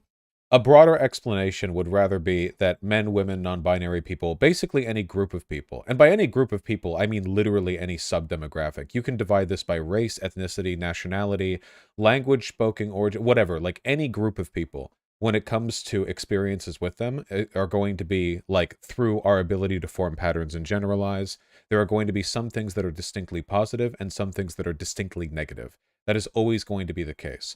Of course, the sociological mind is one which is capable of looking past individual experiential biases and recognizing the fact that it's not inherent, or that there are common human experiences, or that selection bias can significantly affect, you know, how you feel or what, or this or that or the other.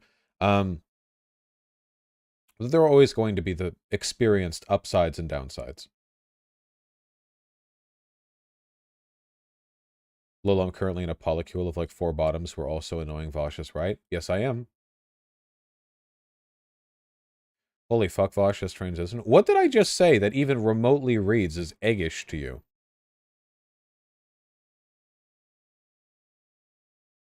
So women on the left secretly want a beefy leftist dude? Yes.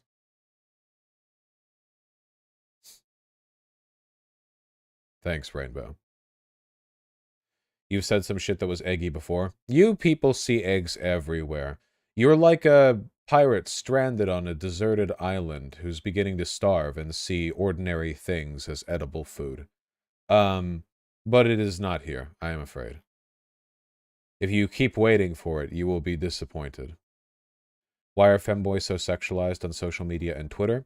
Because femininity is considered the sexual mode of expression, and because any guy who is feminine must be deliberately adopting those affectations for sexual arousal, as opposed to women who only incidentally and inherently possess them. That's the perception, not my take. What does egg mean? Egg is a slang term online for somebody who's trans but doesn't know it yet.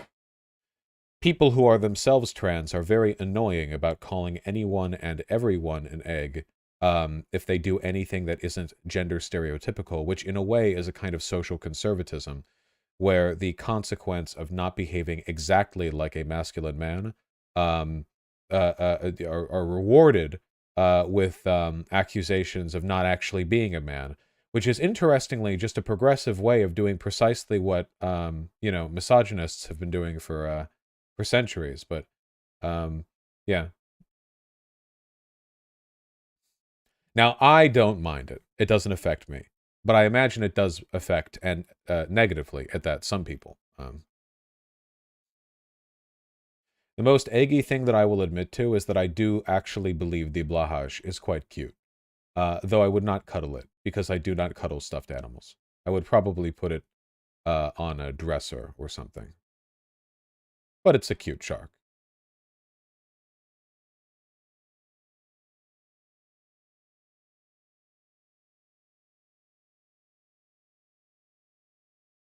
It's pronounced Blohai? Is that true?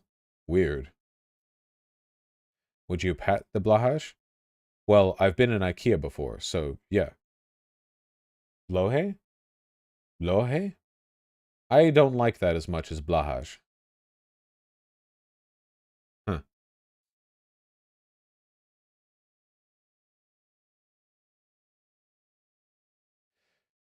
Fam, two of your favorite games are Fallout New Vegas and Pathologic. Well, Fallout New Vegas is not one of my favorite games. Bethesda RPGs can suck my dick, even the best of them, which Fallout New Vegas is. Pathologic is, however, one of my favorite games.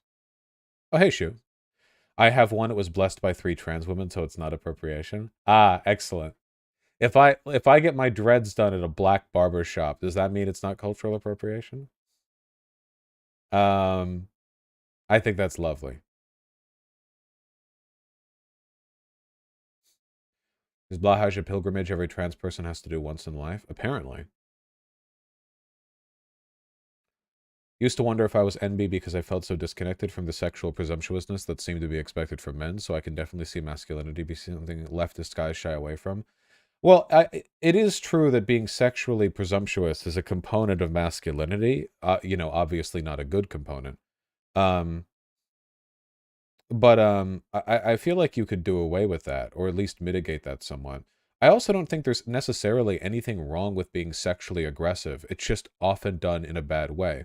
To give a good example of this, I'm sure all of you can imagine in your mind the idea of a woman who is quite upfront about her sexual interests in a way that doesn't come across as rapey or presumptuous or whatever else.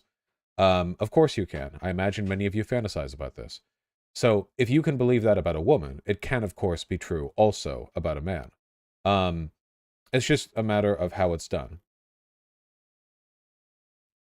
Lesbians can be pretty sexually aggressive. Well, lesbians are insane, so you can't expect anything from them.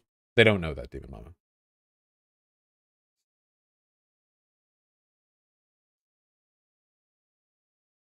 Anyone who disagrees with me on that can ask a lesbian what they think. She doesn't agree with me, then she's faking.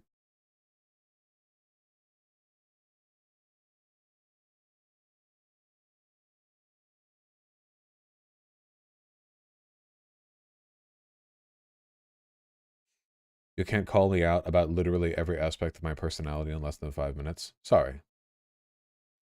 Seeing this bi chick and she's very sexually forward at times. I think a lot of people prefer that. I mean, really so this is like a good social lesson for you autists out there. Seriously, very helpful. You will learn here.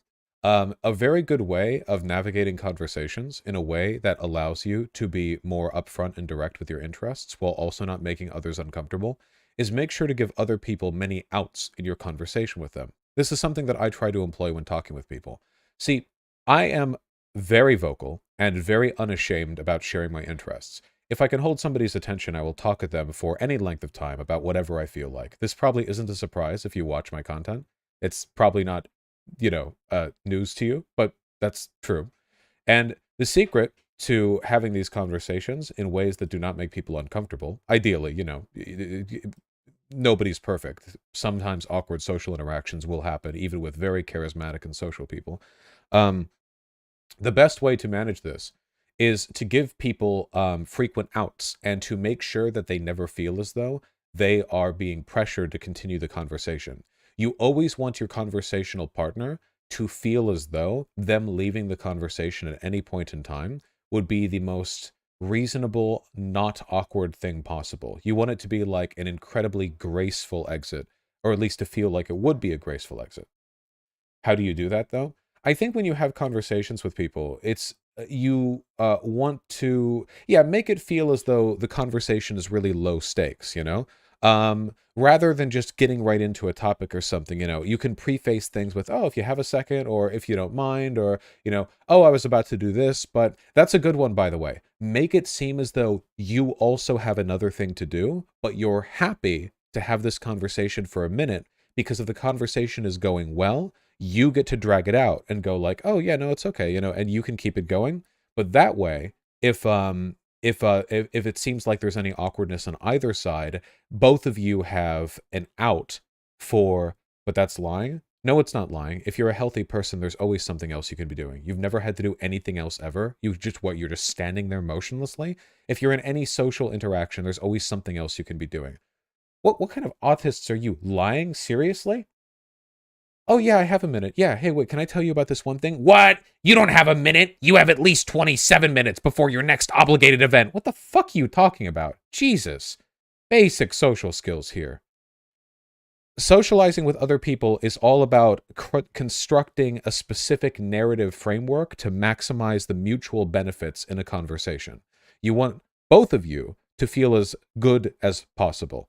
And the only way to know for sure that they're enjoying the conversation is to make it feel like they would have no trouble at all leaving the convo. Do you not all secretly worry that when you're talking with somebody, they're just waiting for you to finish talking so they can leave? Yes, you do. Yes, you do. Anxious and insecure people feel this all the time. They're very concerned. And the only way to remedy that feeling is to give other people the sense that there's nothing stopping them from leaving the conversation. Therefore, if they're choosing to stay in the conversation, they must want to continue the conversation. It's good. Oh, no, I don't worry about it either. Personally, if I'm having a conversation with somebody and I'm sharing something I'm interested in and they're too nervous to tell me they want to leave, I consider that mostly a them problem, unless I'm being overbearing, which I try not to be. I think that part of a good social, a set of social skills is being able to exit conversations as well. And also, frankly, you're not fucking murdering a person if you talk with them a bit and like they're not super interested. Sometimes introverted people think this is like equivalent to like murdering a child or something. Like after a conversation ends and you get the feeling they didn't really want to be there, they're like, "Oh God, I ruined everything." You didn't ruin anything. You didn't ruin anything. It's nothing. It's nothing, you know?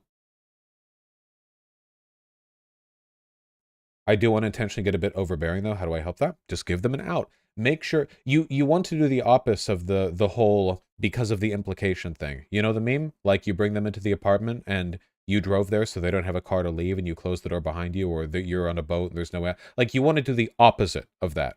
You rather than imply to your conversational partner that there is no escape, you want to imply to them that not only is there escape, but the escape would be not just easy and not awkward. It would be like graceful mutually. That's the goal. That's the goal.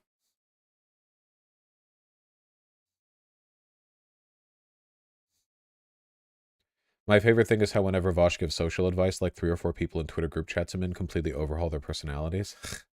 It's not about Spaceboxman. I can't rate individual texts. But good luck, I believe in you. But Vosh, don't you think it's a bit of a social taboo if you just mansplain away something you're really into and they're just clinging onto the convo to be polite? Well, yeah, of course. It's a bit of a social taboo, but whatever. Listen, you have to understand, there's no such thing as a person who doesn't experience awkward conversations.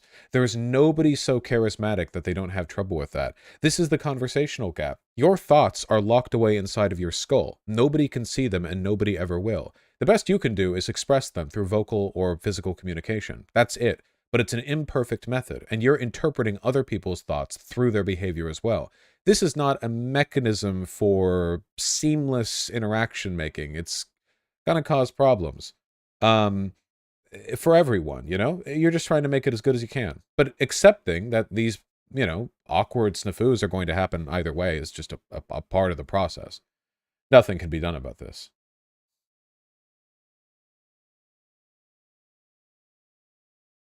Don't worry about the camera blink. I have the mini HDMI cable that it's attached through. It's kind of taut right now. I bought an extra one. I'm rearranging some stuff in the back end, so maybe it's a little bit fritzy. Chat, just do this to them. Shuon Head recommends this technique.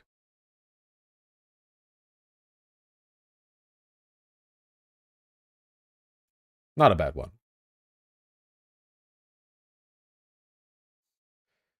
Do I have to be a charismatic gigachad? Can't I just vibe in the corner, lol? Of course you can vibe in the corner. You can do whatever you want. The only shameful thing excluding behavior that's immoral or unethical or whatever, the only shameful thing is not acting on your desires.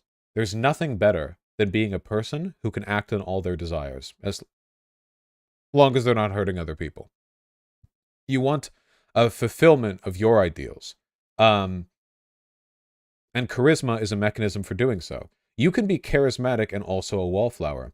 I've been to parties where I have, perfectly capable of talking to people, just sat in a corner and been on my phone because that is exactly what I wanted to do. And there have been times where I've been more social. That's fine. It's not an obligation to go out and be social. But charisma can be helpful in allowing you to be social when you have to be and when you want to be. And everyone will at times want to and have to be social. So there's no excuse to not learn charisma.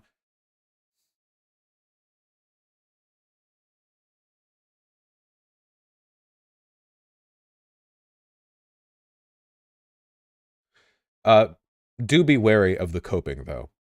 The last thing that you want to do is turn into a person who's too weak to act on their desires, convincing themselves that their weakness is an authentic expression of their beliefs. I see some of that in chat right now. I don't know with any individual one of you whether this is the case, but as an aggregate, at least one of you has done this. Probably most of you. Where, oh yeah, I'm just a wallflower. I just really like not participating and sitting in the back. Do you? Do you not secretly envy the people capable of getting up and communicating with all of the other people? It's a common thing. It's a justification thing, you know. People will legitimize their behaviors because it makes it easier to feel good about the weaknesses that prevent you from acting on the things you want to do. One of the first steps for improving in this respect is to be honest and authentic in admitting what it is you want. People have to do this about many things, you know. Truly understanding what you want is critical to stuff like this.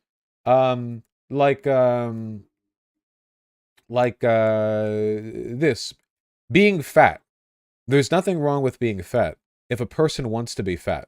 If a person is fat and they want to be fat, like they don't care, like, or they like it, or like whatever else, you know, beautiful, wonderful, an excellent expression of their personal desires.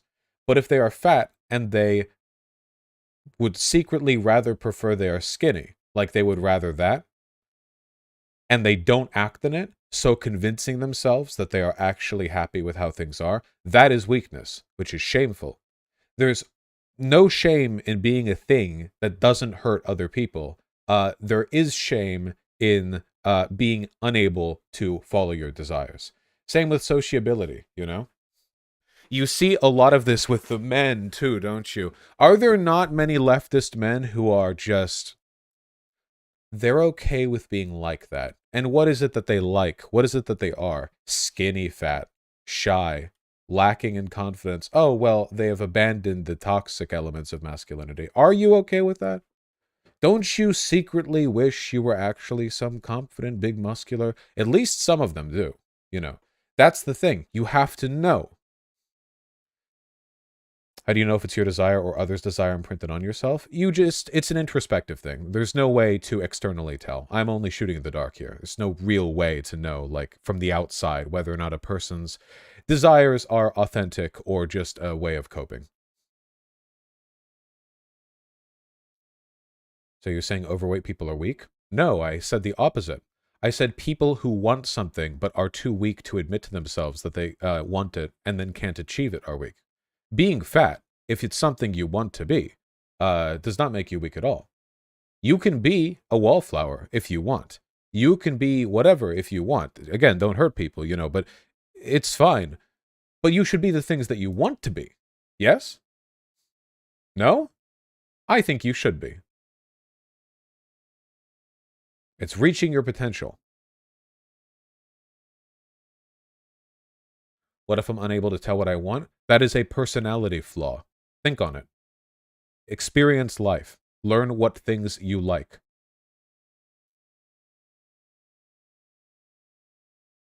I wish I could gain weight, though. Then gain weight. Well, make an effort, of course. Life is hard. You might never actually achieve the things you want, but it's always good to try for them, no? The progress that you'll make on the way to achieving something is still better than never having done anything at all. Will I ever look like the most physically perfect version of myself? Of course I won't. But I certainly look better now for having dieted and exercised than I did a year and a half ago without having tried it all. Effort is all that's required. Effort is honorable. Effort should be pursued. Whether or not you actually succeed is... It's about the journey, you know.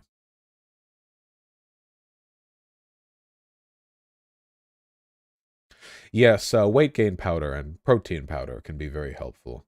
Or gaining weight. Gotta find some tasty stuff.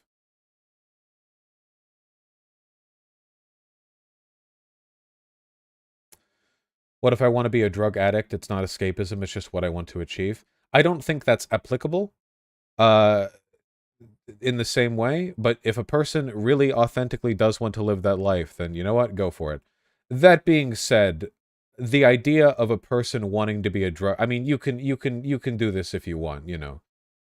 Well, what if I want to be a lazy drug addict who jerks off to hentai 14 times a day? Whatever. Live your life. Not going to argue about it with all of you. How do you handle the hunger feeling using your calorie reduction method? I just deal with it. You have to be hungry to lose weight. Losing weight is the process of your body burning off fat for energy. That feels like hunger. There's no way around it. But yes, drink lots of water. Also, mints and gum can be helpful. Oftentimes, the negative feelings from dieting are alleviated from any kind of oral fixation, chewing gum, whatever. Yeah. You know. You know, they say you can reduce your appetite with a spoonful of apple cider vinegar a day. I tried that, and it worked, but then I realized the apple cider vinegar that I used had expired a year and a half ago. So it's possible that the effect that it was experiencing was actually just crippling nausea, which is, in fact, the effect that it produced in me. Yes, heavily fermented. Oh, it was very effective. I couldn't eat anything after that. That shit killed me. Vinegar doesn't expire too acidic. It had an expiration date that was, well, it was before 2020. I'll say that. It certainly tasted like it had expired as well, you know. It's not as though I've never just drank vinegar. Vinegar is tasty.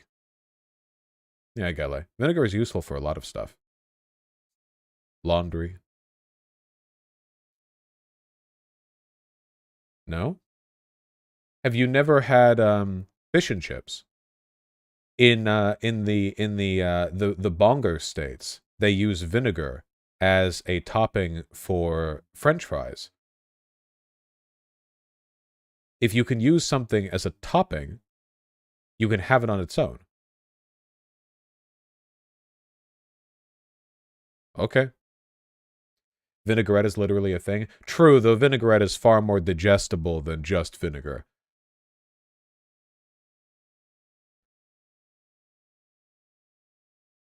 Not to me, Lamau? Ah, well. Anyway, you guys get what I'm talking about, right? With the pursuing your dreams things, that's it. I just think it's important to know what you want and to have the drive to try to achieve those things. You know, life is difficult. A lot of the stuff that you guys and I want to do will die before we get it done. That's the case for literally everyone ever. Everyone has goals that they don't get to finish achieving. But the process of attempting to achieve them is still valuable in and of itself. Oftentimes, the benefits that you get from an effort made pay dividends even if you don't achieve your end goal.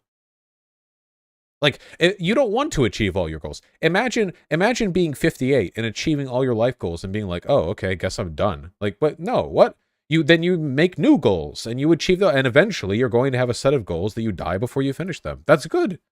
That's a good thing. You don't want you don't want to be at a point in life where it's just like, okay, I'm literally like out of things to do. it's no. You don't want that. Oh, you'll make new goals. That's what happens. People do that, you know? Oh yeah, speedrun 100% life completion, yeah. Well, maybe daily motivational videos. Also, hello, daily motivational videos. That's a very apropos name, considering what we're referring to. I'm sure my editors will put it out. Can I not just chill and enjoy what the world has to offer rather than accomplishing things? No.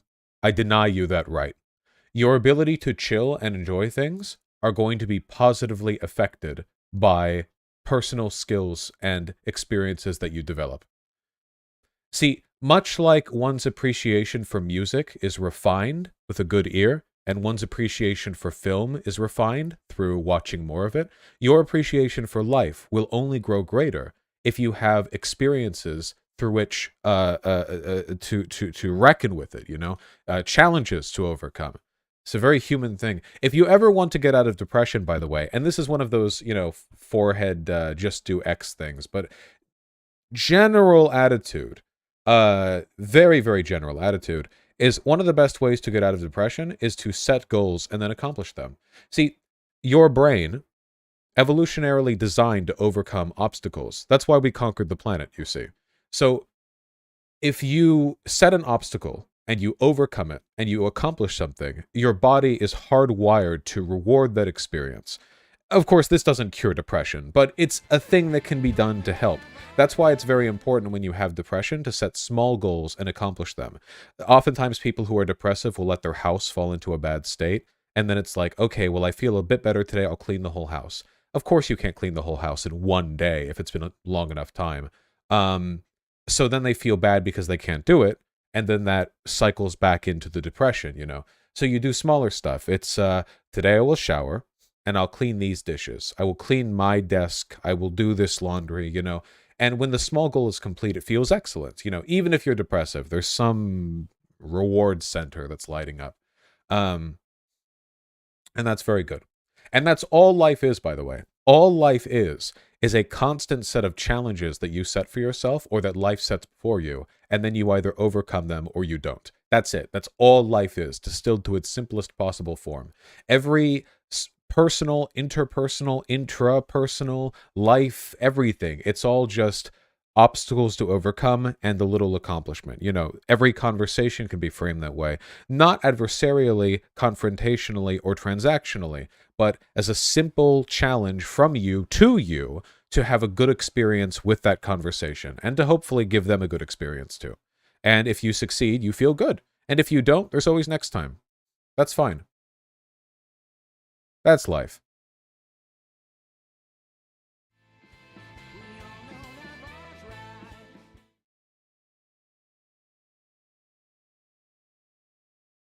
Good, Galley. That's the first secret to mental wellness, is not watching me. Hope you're well, by the way. I'm happy to hear that, Arska Karva. Hell yeah. Very happy to hear that.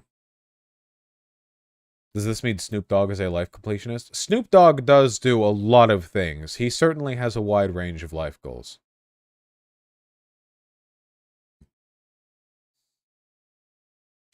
Then I am middlingly glad to hear that, Galley. But it's not worse, at least. Yes, he's doing side quests, Snoop Dogg. Have I seen the Zootopia? Wait, don't distract me, Posadisha. No, no.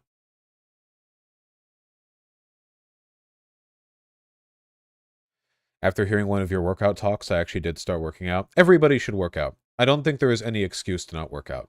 Well, there is an excuse. The excuse is I'm lazy and I don't want to do it. But that's obviously not a good one, right? Everyone should work out. It's not about looking a certain way. It's about maintaining the health of your body. It's very simple. Everyone needs to do basic aerobic and anaerobic exercise to have a healthy body. That's just a fundamental part of living life as a biological thing. It's just a necessity. Nice try, Posadis John. Ableist Vosh. It's not ableism. If you're physically unable to do exercises the way that most people can, and there's no way at all for you to exercise, then of course I'm not referring to you. It's not laziness if you literally can't do it. But most disabled people can work out. In some kind. What if I don't want to? You can't do everything good, can you? Lord knows I don't. But you should. Healthy is subjective, though? It is. But exercising is good for you. That is not subjective. For 99.99999% of people, there is some exercise regimen that would be beneficial to their health. If you don't want to do that, that's fine. There are lots of good things that I should do that I don't, but it's still something you should do. Thank you, Kane. I'm happy to hear that. Any tips on how to strengthen oratory skills? Practice. Oh, for me, I imitate other people's vocal tones. Anybody who watched me early on noticed that I sounded more like Destiny then than I do now. You might also notice that after having played the entirety of Disco Elysium, I enunciate more, and the main narrator of Disco Elysium enunciates every single syllable. So this might just be a me thing, or this might be an other people thing as well. I genuinely don't know. But there is an imitative element to my oration. So in that case, listening to others can be helpful if they're very charismatic, which of course the narrator for Disco Elysium certainly is. It's an autism thing. This might be a me specific thing then. Well, you know, not an everyone specific thing. That's true, MX Dizzy. I'm hardly perfect. Yes, I like saying racuous. Superluminous.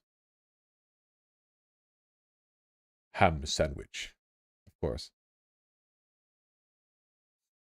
Me too. I feel like it makes me a less genuine person sometimes. No. Stupid. Everyone does something like this. Everyone does stuff like this. Everyone imitates. Everybody's sense of style, the way they speak, the things they do and say, their interests, it's a composite that people pull from those around them. That's why people have idols and why people envy and emulate others. It's just simple human behavior. See, it's a component of empathy. There's no human mind is capable on its own of singly navigating and constructing appropriate responses to all social situations. You can't do it. You just can't. There's too much. So instead, we're hardwired to observe the behavior of other humans and to integrate stuff that looks successful into our own behavior. We do this with a lot of stuff. I mean, scientific progress isn't single, of course. You know, it's not done with one person alone. You build off the works of others. And social things are similar in that respect. In my old videos, I talked like John Frank because that's all I consumed. Not the worst role model Shuan had. At least not oratively, in speaking tone. I do, you guys can probably tell whenever I slip into a style of speaking that's more reminiscent of Donkey, can't you? And why shouldn't I? The guy's hilarious.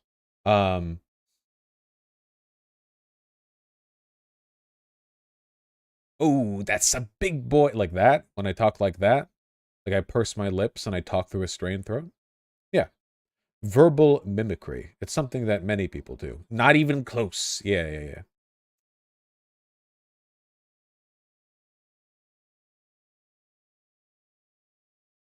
Nice, Schlorp. Schlorp. I'm happy to hear that. Schlorp. Tips on task initiation. I have a million plans for streaming I want to draw, etc., but I just never start because I'm scared to fail. Any sage advice?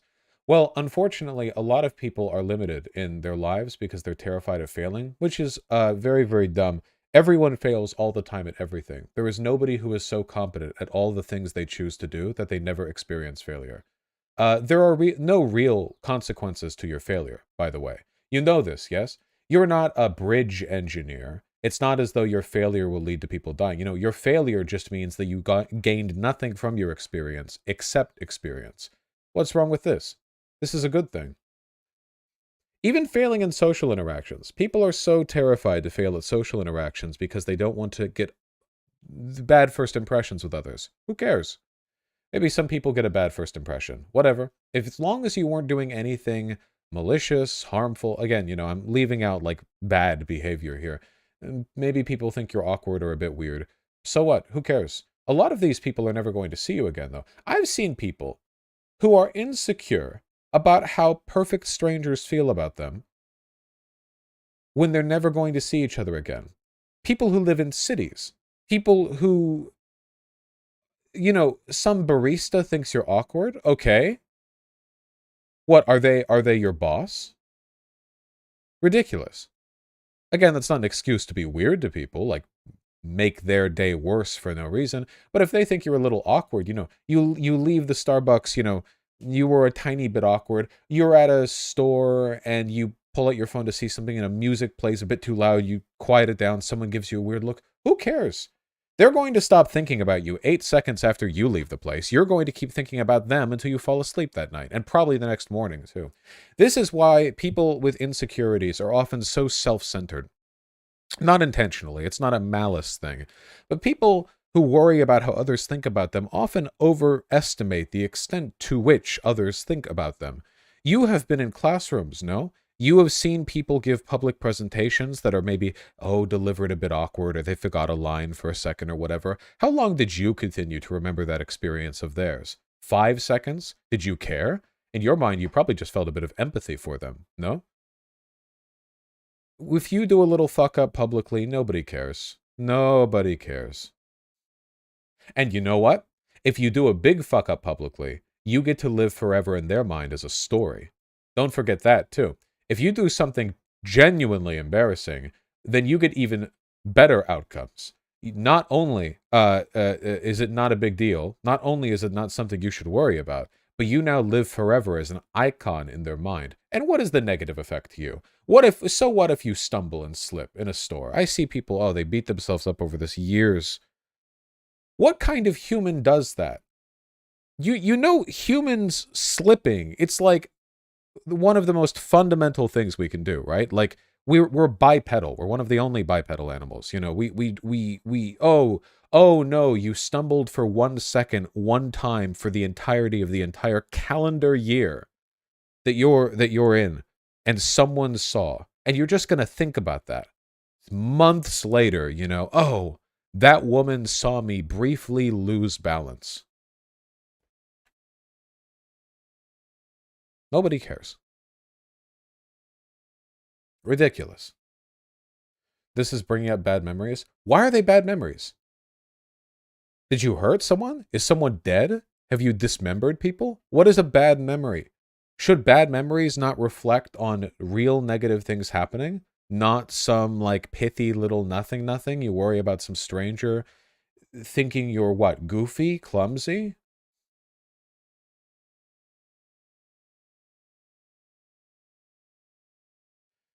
I shit myself on the slide in front of my first crush. Great! And now you're over with it, and you won't do it again.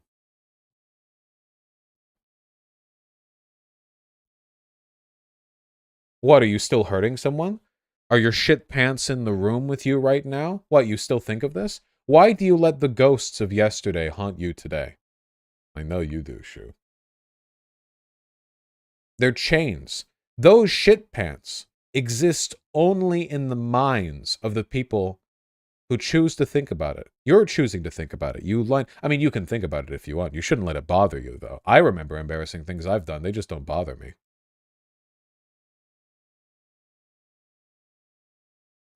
They're chains.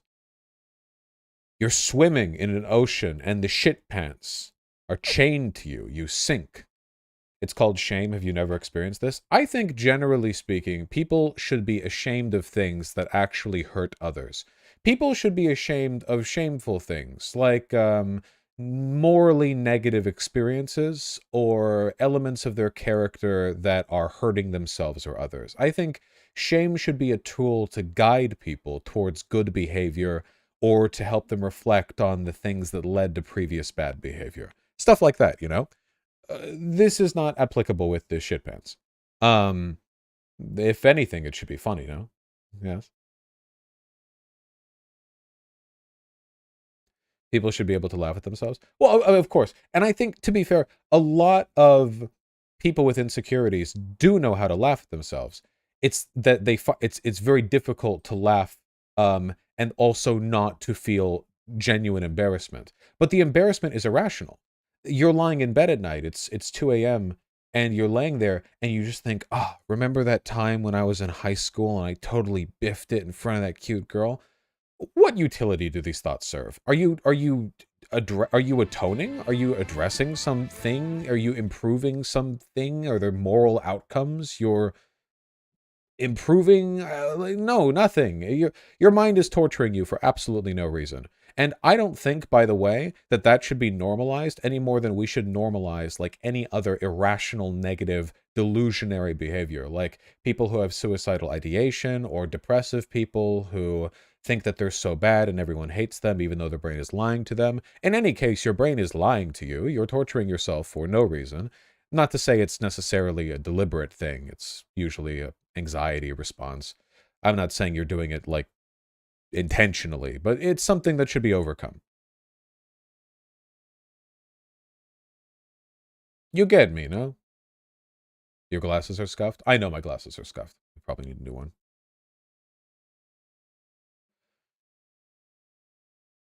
You make it sound like getting rid of mental issues is easy. Nope, it's not easy at all. But, of course, there are things that you can do.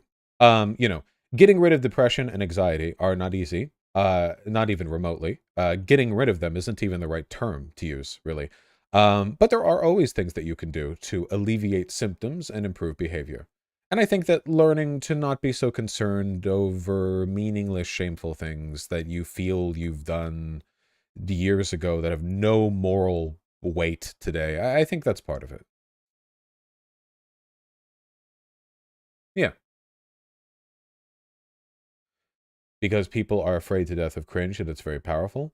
Yeah, well, the reason, like, there is an evolutionary reason why you have those feelings, by the way. The shame response that people have seems to be something that paralyzes you and prevents you from acting shamelessly, from acting with reckless social abandon.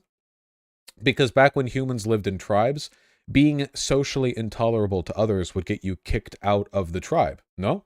Back in those days, being intolerable could have life or death consequences. Nowadays, intolerable people tend to not have many friends, but they can still live just fine. They can find employment, you know, if they're awkward or annoying or whatever. Like, these people don't just die.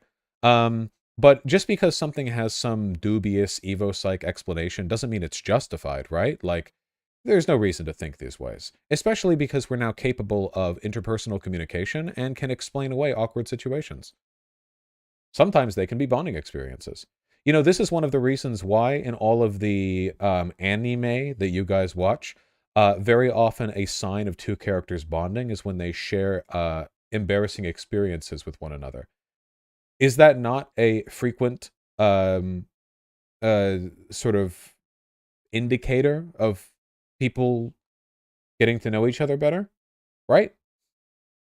People find people who haven't had awkward experiences off-putting because everybody has, and anyone who hasn't had them is either incapable of recognizing when they've had awkward experiences, which is a red flag, or they're too proud to share them with others, which means they either take themselves too seriously or they're so insecure they can't bear it.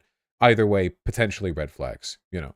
The ability to be lighthearted about stuff like this is important, I think.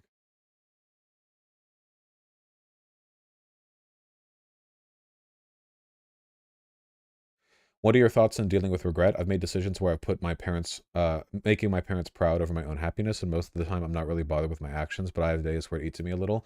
I have to say, I think that's unfortunate that those two things are not aligned, making yourself happy and making your parents proud. But the best way to deal with regrets is to point your drill at the heavens and open up new opportunities for action that you will not regret. See, oftentimes people feel regret because there are these pivotal life moments where they think they make one choice over the other or whatever, and they don't care for the one that they have made. But in reality, the opportunity to have experiences where you need to make choices and thus potentially regret those choices, you can do this all the time. You know, anytime you do something that you regret, but you can't like take it back, like it's just a thing that has happened, you know, do another thing that you will not regret. Make opportunities for yourself where you will look back on them and think positively. Create clusters of experiences where every negative is collected with a series of positive ones. You know? Sometimes we have to do things that we don't want to. That's just life. There's nothing to be done about that. But there are always more opportunities to do things than people are usually willing to usually willing to acknowledge, I think. Yes, I think a degree of awkwardness can be very endearing. I agree.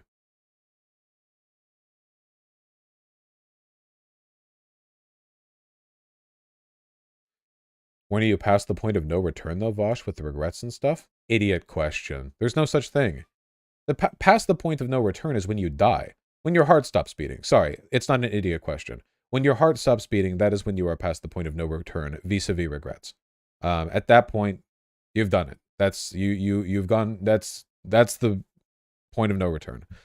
Past that, not much you can do. Before that, always something that you can do. Always, always, always, always, always.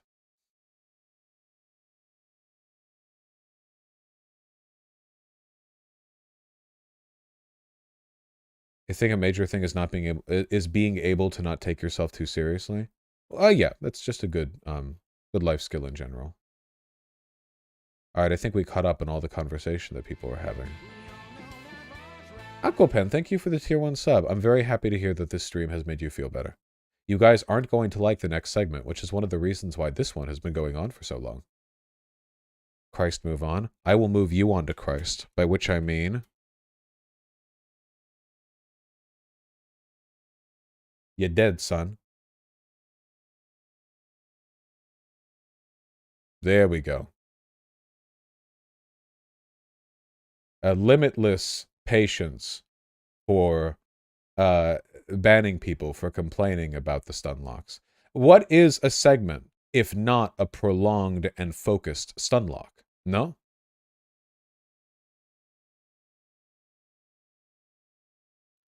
Can we cover Sri Lanka? We will today, that's for sure. But in a moment.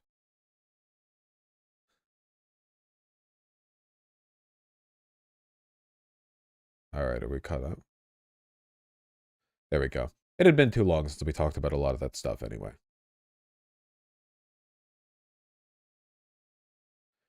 Wait, I look briefly at YouTube chat, and I see the last thing that I want to say. Honestly, my life got so much better when I stopped caring about what people thought of me, such as hobbies. This is very true, by the way. Many people have this highly overdeveloped sense of self-consciousness where you're terrified of any kind of authentic self-expression because you're worried other people will think less of you. I promise you, especially as you get older, there is nothing less interesting than a person who can't share their interests because they're afraid of being judged by others. I will not fuck with these people. They are just so absolutely beneath me. Their insecurity is their problem. Life is interesting because it's full of weird people with strong interests that they know a lot about. That's literally the whole point. Look at any media, anywhere, any book, anime, movie, TV show, whatever. What characters do people like? Well, they like people with strong, evident personalities, often that have interests that they're both competent at and willing to share information on. People like that. Fundamentally, people like that. When has anyone ever like, yeah, dude, I really like that character who is like really uninterested in sharing anything about themselves, and they just didn't really do much, and they just tried to act like very normal and didn't like showcase what they had. Yeah, great character. You know, of course, you can make a good character out of anything here, but in terms of who you would want to spend time with, I would rather spend time with people who are unapologetically autistic about their interests than anyone who would, you know, oh, I'm so worried. Okay, but the skill to recognize the other person does not care and just shut the fuck up helps? No, don't think of it that way. If you're sharing your interest, I agree. It is an element of good charisma to make the other person feel like they have an out to the convo so that they can always leave gracefully. And you know that if they stay, it is because they want to. But if they do not leave, that's their problem. You're not at fault if they're too awkward or stiff or whatever to leave the conversation their own, you know? Don't, like, feel super guilty about that.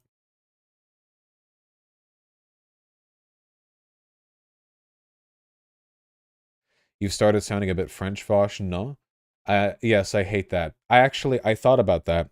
The problem is I like saying comma no question mark at the end of many of my statements to make them rhetorical questions, but I hate the way that sounds when pronounced in the English pronunciation. Hey, don't you think this should be done? No? Like, it sounds very conceited, probably because of the intonation necessary to inflect that O note. But if you just say no, it just seems like a very flippant thing, which I think makes it come across as less self-absorbing, like less pretentious. Yeah, I think it comes across better in writing with the implied O inflection, but the I think just meant like, yeah, like, it's like the difference between saying yeah and yeah, you know?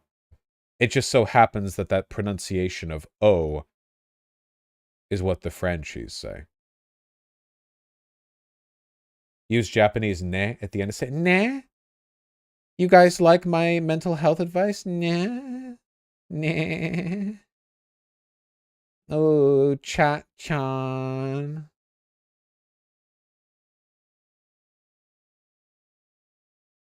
Nya. Nya. All right, let's talk about civil wars and child sexual abuse.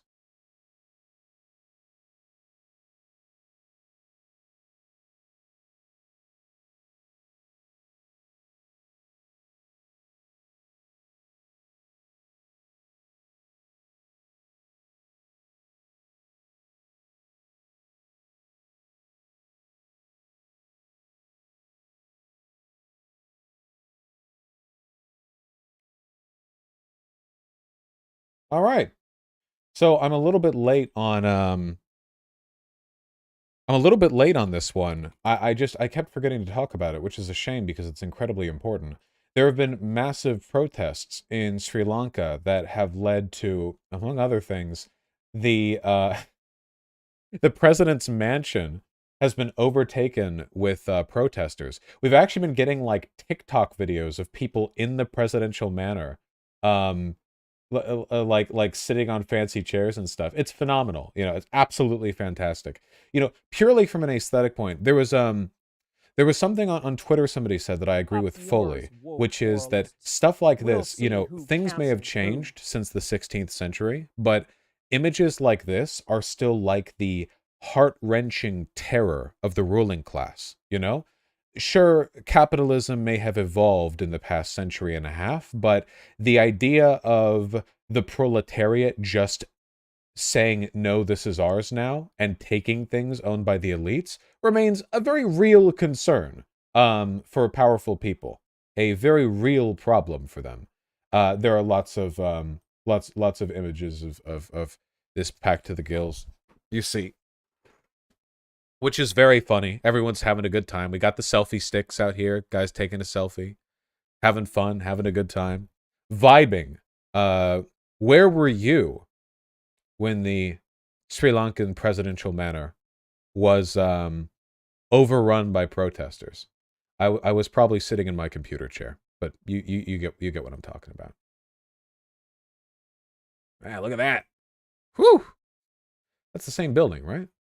I think that's the same building. Is that President's Pavilion? No, I don't think that's the same building. There are lots of protesters. They're all over the place. It's happening. So anyway, normally I would give you guys a rundown of what's happening, but I actually don't know that much. I want to learn with you guys. Let's see if we can get some pointers here and, you know, arrive at some insights based on the information we're able to skim off the top. Huh? A country in pain, voices of Sri Lankans reflect its desperate times. And here we have some lads vibing. Gotabaya Rajapaksa has watched the Vice video. Those aren't copyright, right? Maybe watching the Vice video would be a good start. I don't think they are. Vice Sri Lanka. They aren't? Thank goodness. Sri Lanka's protest for fuel and food. Oh, it's from 2 weeks ago. So this would have been before the presidential manor was stormed. Kind of like a preview, you know? This is for the Marvel movie fans in the audience. This is like a prequel. For the Star Wars fans, this is like a prequel. See? It's like the Han Solo saga. I don't know. I didn't see it.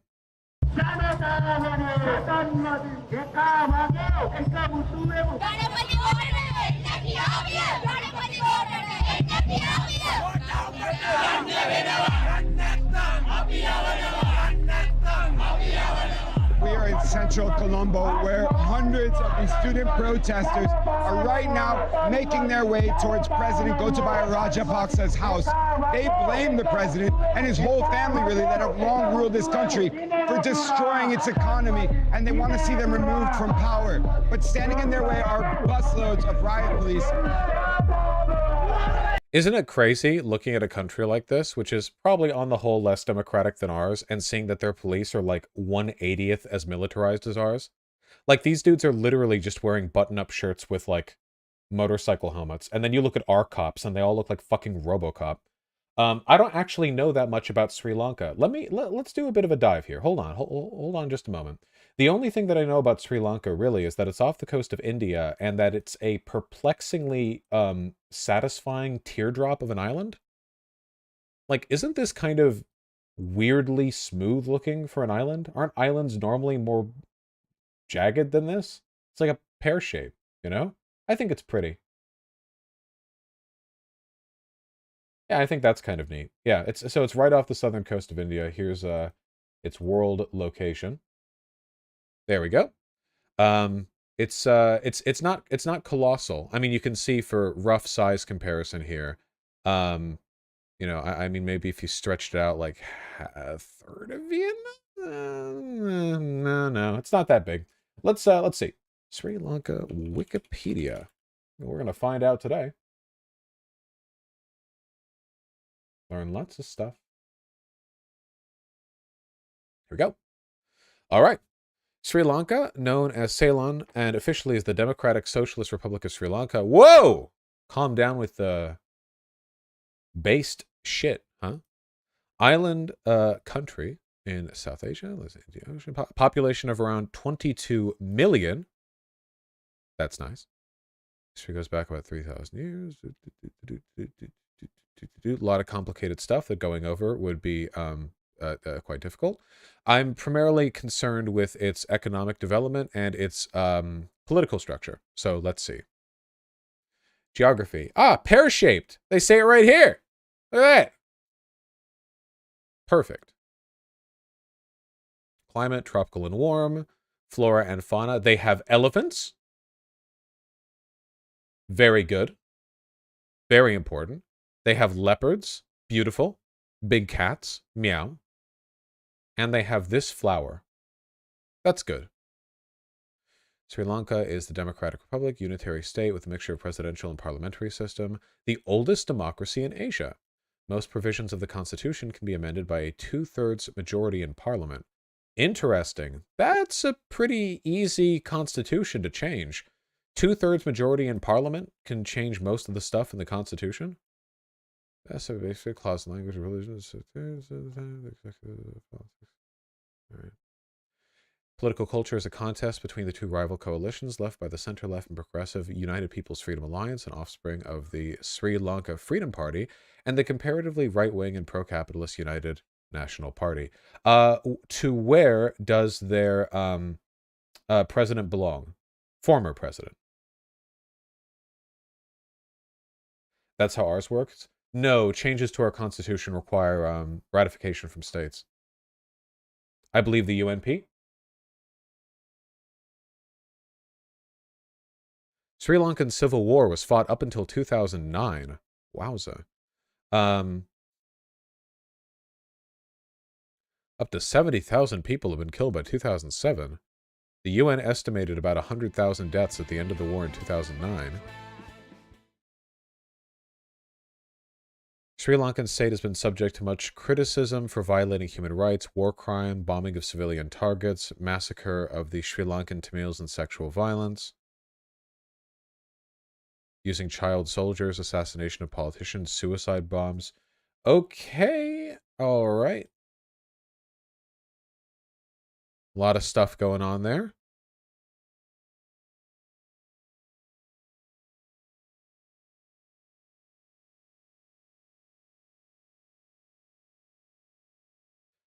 Sri Lanka's GDP in terms of purchasing power parity is the second highest in the South Asian region in terms of per capita income. Impressive. More than I expected. Huh. And if we take a look at the Sri Lankan president,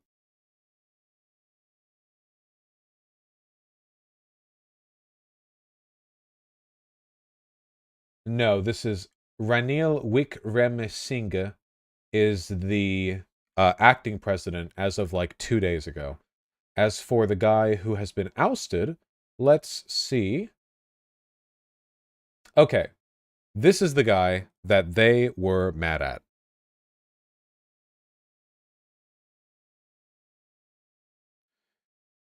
He emerged as the SLPP candidate for 2019. Was he successfully contested on a pro-nationalistic economic development national security platform? Military background, no elected office held before. Okay. Increase the presidential powers through the 20th Amendment. Nepotism rose as members of the Rajapaksa family were appointed to several positions of power. Oh boy. Led the country. Economic mismanagement drove the country to bankruptcy, causing Sri Lanka to declare default for the first time. Oh, yikes. The economic crisis caused shortages and inflations. Oh, cool. All right. Well, I think we're all ready. I think we have some basic info. All right, let's.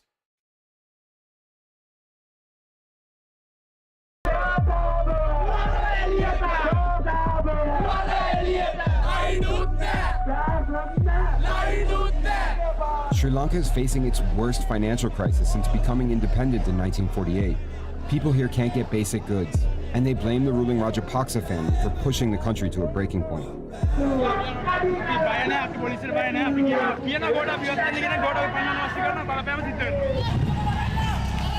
As the protesters closed in on the president's house, they found police ready to stop them.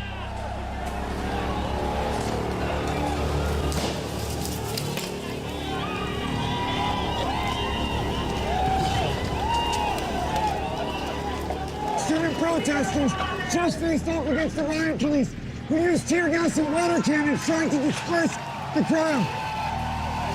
Conflict journalists are fucking insane, dude. Holy shit. I've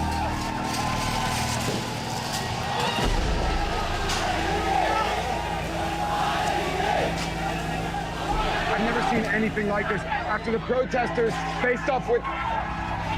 After the protesters came here and faced off against riot police, they were dispersed, but they've since returned, removing the police barricades and pushing the riot police back.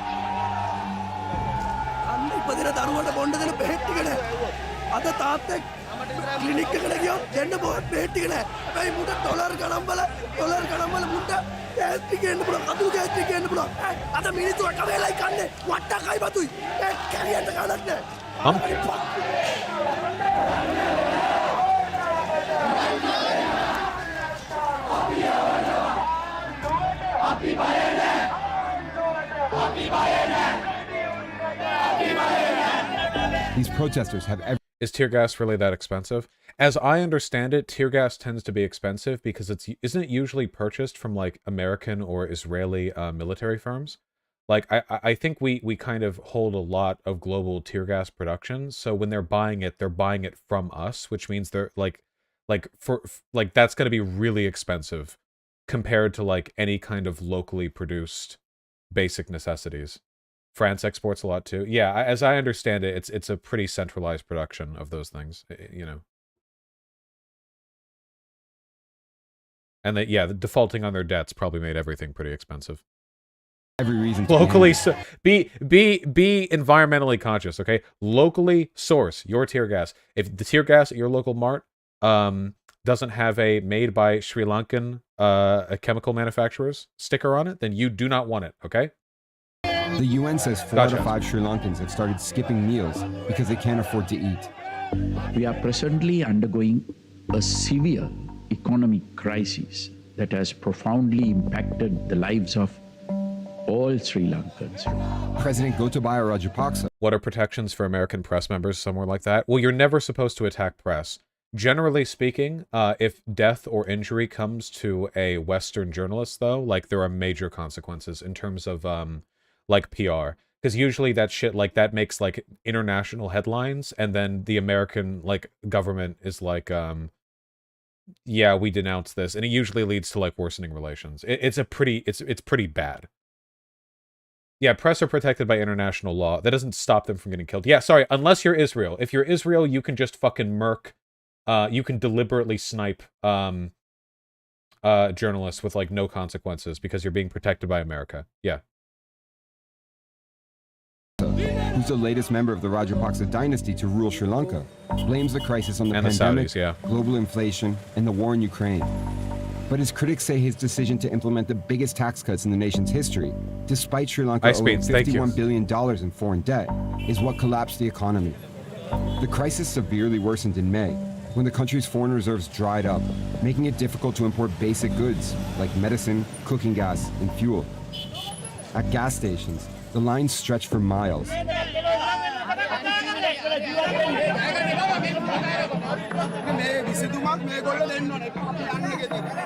This woman waited hours to get cooking gas, only to be told the station had just run out.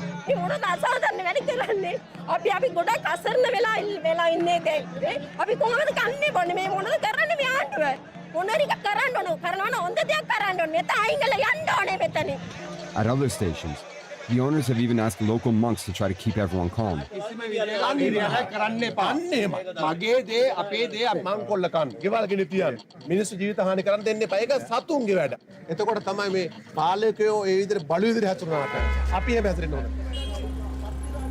Mohammed Imran, a father of 4, drives his own tuk-tuk, the 3-wheeled taxi that many Sri Lankans rely on to make a living.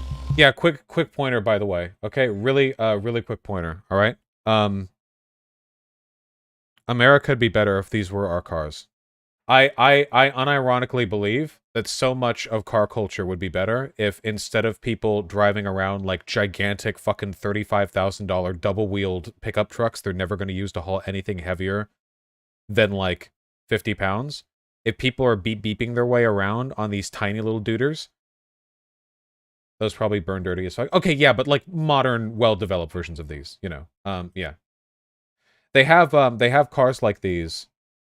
They have cars like these in the Netherlands, I think. Wait, Netherlands little cars. They have a special Kanta.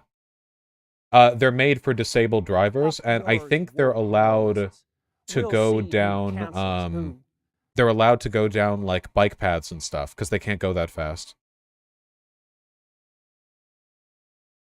Yeah. Let me look at Japan as well. Yeah, a lot. There are. Yeah. Beep beep.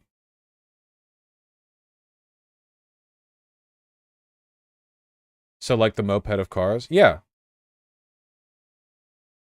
These cars are hated. They're hated because they share the road with big cars. That's the thing, right? This is the reason why people don't like. This is the reason why people don't like bicycles on roads. Because they're like sharing space with cars, you know? But they need to be in separate spaces. Where was that one picture? America pickup truck versus Japanese pickup truck. I want to see if I can't find. Yeah, here we go. Like this is what I mean, like this is used by Japanese businesses to just like move and load stuff, and it's just like a little beep beep car, and it's got basically the same truck space as this colossal thing, but look at the space taken up on the road. I mean, yeah, it's just like, but that attitude, you know, like American cars are huge. Cars should go. Oh, here we go. This is a more like practical example. You guys will not like. Like, there are so many American cars that are just big for the sake of being big, you know? Like, they're just colossal for no reason other than because yeehaw, howdy, howdy Americans like to have to jump up onto their seat.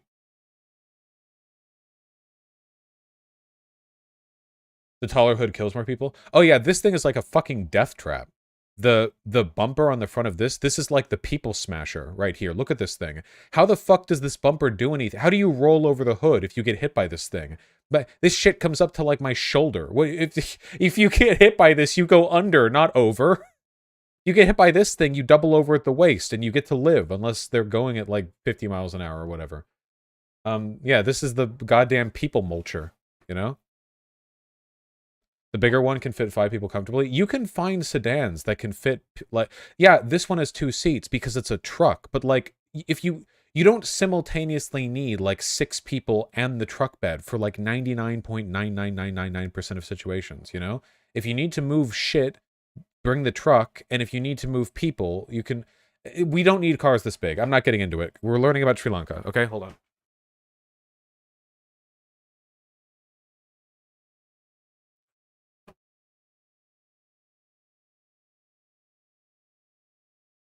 Speaking of beep beep. He's already been here for 7 hours and is still waiting behind hundreds of people. What are these guys? They're pushing. Yes, no have petrol. They don't have any petrol. No any petrol, no have. So everyone's pushing, has to push their tuk-tuk. දාය සිට වගේ මේ පොලිම මිනිස්සු ගෙවල් වලත් යන්නේ නැතුව මේ පොලිමේ ඉන්නේ. දරුවන්ට කෑමක් නැහැ. මේ පොලිම කිලෝමීටර් 4ක් මේක බලන්න බෑ මේක යනවනම් එතකොට ඒ ළමුන්ගේ අපේ රෑ කෑම අද උදේ කෑම අද දවල් කෑම කොහොම ලබා ගත්තද කියලා දන්නේ උදේ ඉන්න දෙවියෝ විතරයි. මේ දුප්පත් මිනිහාගේ දවසේ පඩිය රුපියල් 1500යි 2000යි. මේ මිනිස්සු කොහොම ජීවත් වෙන්නද දන්නේ නැහැ. Imran, what are you going to do if you can't get fuel today for your tuk-tuk? මේ පෙට්‍රල් ටික ගහගත්තට පස්සේ තමයි මගේ ඊළඟ ස්ටෙප් එකට මම යන්න ඕනේ. මගේ දරුවා බිස්කට් පැකට් එකක් කිල්ලුවත් මට දැන් ගෙනිය ගන්න බැරි තත්ත්වයක් තියෙන්නේ. මම තව පාරක් කියන්නේ මේ තත්ත්වයට ගෙනාපු පාලකයන්ට සාප වෙන්න ඕනේ. The Rajapaksas came to power during Sri Lanka's 26-year civil war. Amid accusations of war crimes, they oversaw the defeat of Tamil Hindu separatists in 2009. The oldest brother, Mahinda, was president then, while Gotabaya, the current president, was Secretary of Defense. Many within the country's majority Sinhalese Buddhist community saw them as heroes. After a decade in power, they were voted out in 2015 and accused of siphoning billions into overseas accounts. But just before elections in 2019, multiple suicide attacks claimed by the Islamic State killed nearly 300 people on the Easter holiday. Gotabaya won the presidency on a promise to restore security to the country. He appointed Mahinda as... Holy shit, okay, pardon my conspiracy brain, do you think these are false flag attacks? Like, you have a nepotistic family that run on like military defense that rise to power during a civil war that eventually leave after being ousted for like corruption, and then right after they leave before the next elections there's a whole bunch of highly prominent suicide bombings. It's like massive conspiracy brain. It's commonly thought the Easter bombings were an inside job. I'm just saying, like, that is really fucking convenient. That's all I'm saying. This dude wants to become president after being ousted thanks to a scandal, and he's like the big security defense guy who was the minister of defense during the Civil War, and then like his bid to power would be like convincing the country they need it. Dude, I don't know. This is like the suspicion surrounding 9/11, but like more. I don't know. It is. Prime Minister and other relatives to important cabinet positions. Could just be convenient. Returning the Rajapaksa dynasty to power. They made themselves into these saviors, people who saved the country, people who won an unwinnable war, and they were valorized and they were made into gods. Ambika Satkunanathan was the country's human rights commissioner during the years the Rajapaksas were not in office. Who are the Rajapaksas? They are entrenched in Sri Lankan politics now. It's become more of a family business. Our political culture, I think, was rather dysfunctional and corrupt anyway, but I think they took it to new heights, shall we say. So they subverted the rule of law like no other previous government. How so? Nepotism, corruption. So in a sense of rules did not matter. Do you think the president is going to step down, as protesters are demanding he do? I think the president and the Rajapaksas will try every trick in the book to stay in power. The main reason he hasn't left office is fear of being held accountable, because I think they're afraid of prosecution. Vosh, Islamic State claiming attacks. Okay, yeah, I don't think that contradicts what I said. I'm not. I'm just speculating here, okay? Also, it's possible for attacks to legitimately be a part of the Islamic State, but for things to still be like to an extent in such a shit's complicated, okay? Everything is complicated. Yeah, it doesn't really matter. I was just like speculating at the convenience of the thing. Here and also prosecution abroad. So it is fear about what would happen to him is what is preventing him from stepping down. The Sri Lankan president insists he's not going anywhere, but protesters say neither are they.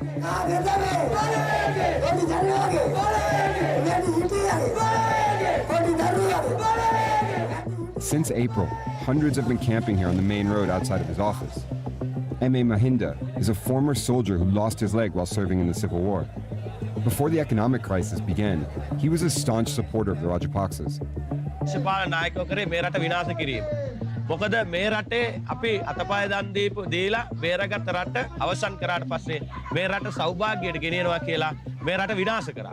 So when did you go from being someone who was a supporter of the Rajapaksas to someone who's here protesting them today? එයාලගේ උදෙක් වාසි තකා පමණයි මේ දේශපාලන ඉතිහාසයේ කරලියට අරගෙන යම් යුද්ධයේ මවාපාමින් ජාතිවාදයේ මවාපාමින් කෙටවීම තුළ මිනිස්සු බලනවා මේ රට ගොඩ ගන්න නායකයා තමයි මේ අපිට ඇවිල්ලා ඉන්නේ කියලා මවාපෑමක් පාමි එයාලගේ බලය තහවුරු කර ගැනීම තමයි එයාලගේ එකම අදිෂ්ඨානය. 9 වෙනිදා අප්‍රේල් 9 වෙනිදා පස්සේ මේ රටේ ලොකු වෙනසක් වුණා. අපි හැමෝම එකට එක්කලා මේ රට ගොඩ ගන්න ප්‍රතිපත්ති සහ මේ ගොඩ ගන්න ක්‍රියාදාම ජාතිය වශයෙන් බෙදෙන්නේ නැතුව මේ අපි හැමෝම එකතු වෙලා තියන්නේ. But taking on the president has been dangerous. On May 9th, these protesters were attacked by people who had just left a pro-Rajapaksa rally. The government supporters set fire to their tents and assaulted anyone they could catch. Anti-government groups responded by burning down the prime minister's home and destroying dozens of mansions. That's a classic retort right there. Right there. Anti-government protesters responded by lighting his house on fire. Oh, wow. It's, well played. A good counter. Anyone they could catch. Anti-government groups responded by burning down the prime minister's home and destroying dozens of mansions belonging to the Rajapaksas and their political allies. 9 people died in the violence, and more than 300 were wounded. Shortly after, Mahinda resigned as prime minister, but Gotabaya still refuses to step down as president. Instead, he's appointed a new prime minister, who's now trying to negotiate foreign bailouts to help ease the crisis. But until the last Rajapaksa leaves office, protesters say they'll continue, and people like Imran are joining the movement. Why are you personally coming here? Diesel නෑ, petrol නෑ, gas ටික නෑ, භූමි තෙල් ටික නෑ, ළමයින්ට කිරිපිටි ටික නෑ. තව මාසෙකින් මං හිතන විදිහට මිනිස්සුන්ට කෑම නැති වෙනවා. අපි ඒකින්දයි කියන්නේ මේ රාජපක්ෂ පරම්පරාව ගෝඨ ඇතුළු මුළු රාජපක්ෂ පරම්පරාවම පන්නලා දාන්න ඕනේ කියලා තමයි මේ මිනිස්සුන්ගේ එකම මතය. You're not only coming by yourself, I saw you with your 4 children. You bring your whole family out here? සමහර විට මගේ බිරිඳ දරුවන් රැගෙන එනවා. සමහර විට මට පුළුවන් වෙලාවට මම තනියම එනවා. මට පුළුවන් උපරිමයේ සහයෝගය මම මේ අරගලය කරන අයට පුළුවන් උපරිමයේ සහයෝගය මගේ ලබා දෙනවා. නමුත් අපේ නායකයා අද මුළු රටම එපා කිව්වත් එයාගේ ඉල්ලාසීමේ මේකක් අපිට පේන්නේ නැහැ. අපේ ජීවිතය පුදලාරි අපි ඔයාව යවනකම් අපි මෙතනින් යන්නේ නැහැ. අපි යනවා. අපි යනවා. God damn. Wait, there's still so much that is the extra about the same subject? In April 2021, the Rajapaksa government decided to go green overnight by forcing all farmers in the country to suddenly go organic. But the abrupt shift in food production resulted in prices going up by 60% in the last 3 months. How do I economy? Guys, really quick, okay? I just got SimCity. How do I economy? Hello? What?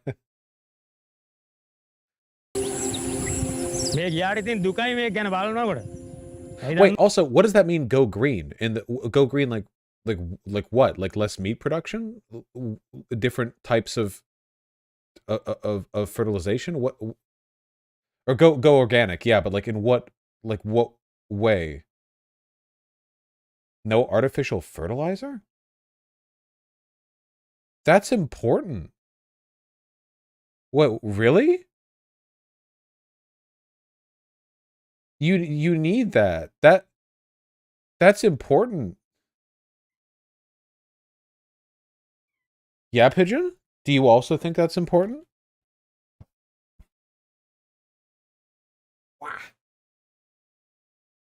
Grind you up and use you as fertilizer, huh?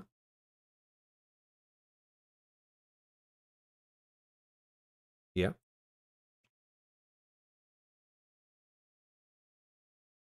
Uh-huh.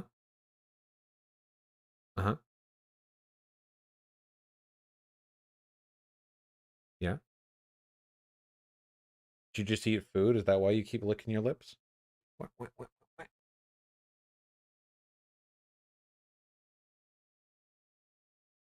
Chicken.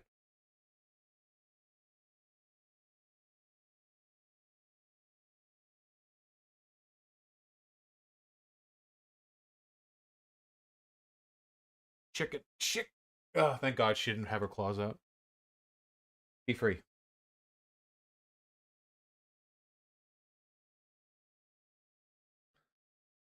Very sharp chicken. මේ ඉතින් අපරාධනේ මේ සල්ලි මේ වැඩ කරගත්තා නම් කොච්චර ආදායමක් එනවද? Karunaratana Bandara is a rice farmer. He says the valley is usually full of the crop, but now it's mostly barren. Guys, I just got SimCity. How do I economy? What the fuck? Dude, okay, I get organic farming and all, but you need food? Actually very important.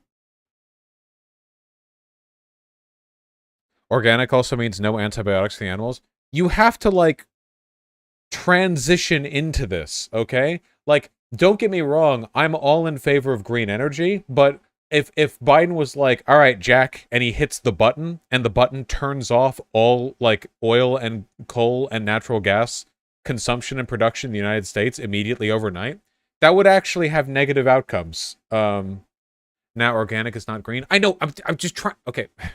මේක තමයි රසායනික පොර ගහලා දිනේ. මේ නැති එක හැදිලත් නැහැ. මේ තියෙන රසායනික පොර ගාපු එක මේ බලන්න මේක නැති එක. Wow, that is distinct.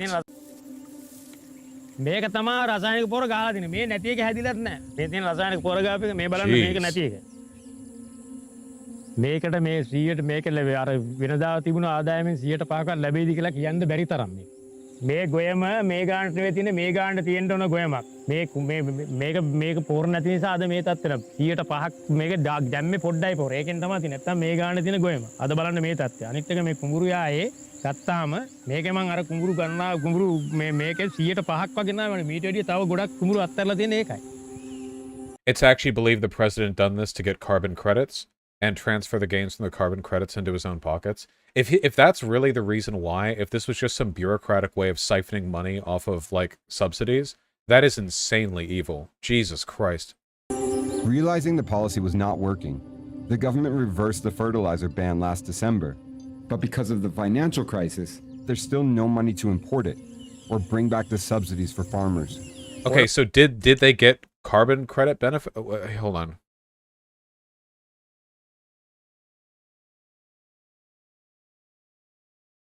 Carbon crediting scheme. Wait, that auto-completed. Carbon crediting scheme. That's a negative. Huh?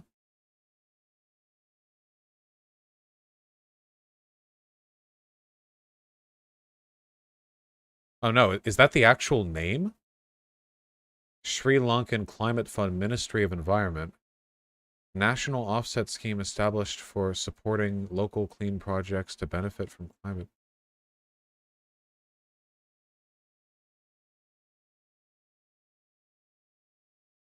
Okay. පොළොව හැඩගැහිලා ඉවරයි අර ක්‍රමය. මොකද මේක 35 අවුරුද්දක් පොළොව හුරු වෙලානේ තියෙන්නේ මේකට. 25ක් වගේ. එතකොට මේ කාබනික වලට පෝර ගහලා හුරු වෙලා තියෙන්නේ. ඉහලා තියෙන්නේ. මං හිතන්නේ කන්න දෙන්න පුළුවන් වෙයි කියලා මේ රසායනික භාවිතාව නැති වුණොත් බඩගින්න තමයි ඔක්කොම මැරෙන්න තමයි වෙන්නේ. ඉතින් මේගොල්ලෝ මේ අත්හදා බැලීමක් කරන්න බැලුවා මේ ඉස්සර තිබ්බ පොළොව ආපහු තියනවාද කියලා හිතන්න. එහෙම අත්හදා බැලීම් කර ඉන්න වෙලාවක් නැහැ. මේ ජනගහනේ කෝටි 2 ලක්ෂයක් ඉන්න ජනගහනට කන්න නැති වෙනවා කියලා මේගොල්ලෝ හිතුවේ නැහැ. ඒගොල්ලන්ට කන්න කොහෙන් හරි හම්බ වෙනවනේ. ඒගොල්ලෝ හොරකම් කරපු දේවල් ඇතිනේ. I do appreciate the fact that even though American government is basically non-functioning at this point, we have so much like bureaucratic cross-check between different organizations and the corporations that influence our government that no one horrible thing like this can happen just like on its own. You know what I mean? Like Biden can't press a button and just instantly create a famine. Sometimes in other countries that can happen, like with Mao or whatever, or like the Great Leap Forward or whatever, where it's just like, yeah, we're going to try this out. All farmers now have to do farming with their hands tied together. Have fun. And it's like, oh, okay, and then we have a famine or whatever. But sometimes sometimes when reading in the history of other countries, it feels like that fucking happens, you know? But gas was $5. True. Farmers in a metallurgist, Vosh, yeah.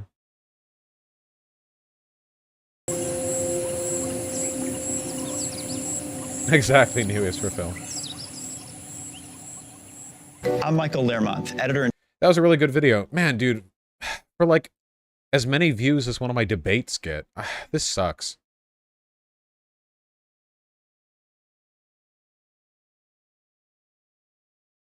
I know it gets seen elsewhere too, but yeah.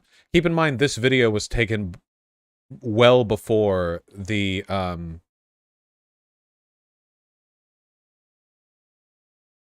palace gets stormed. Oh, Raxio, that might be a bit beyond the purview of this segment. Well, shit. I guess we'll see how things go. Acting President Wickrem Singh says IMF talks nearing conclusion. Up yours, woke moralists. We'll see who cancels who. Thank you, HTTP Lovecraft.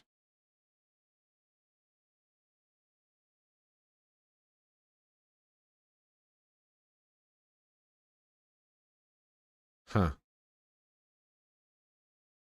Yeah, probably Ice Beans. We might look back into this in the future. Some other stuff we have to go over now. We have to go over it right now. We can't delay any longer, even though I don't want to talk about it. We can't delay. We have to talk about it. End segment, begin new segment. Wait, why do I have this over from the last thing? What is this?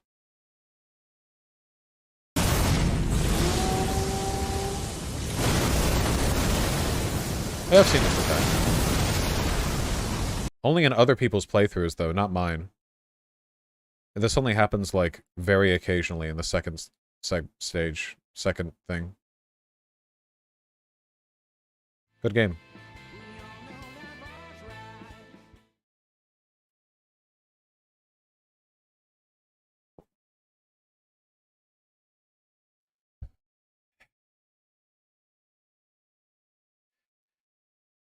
Okay. So,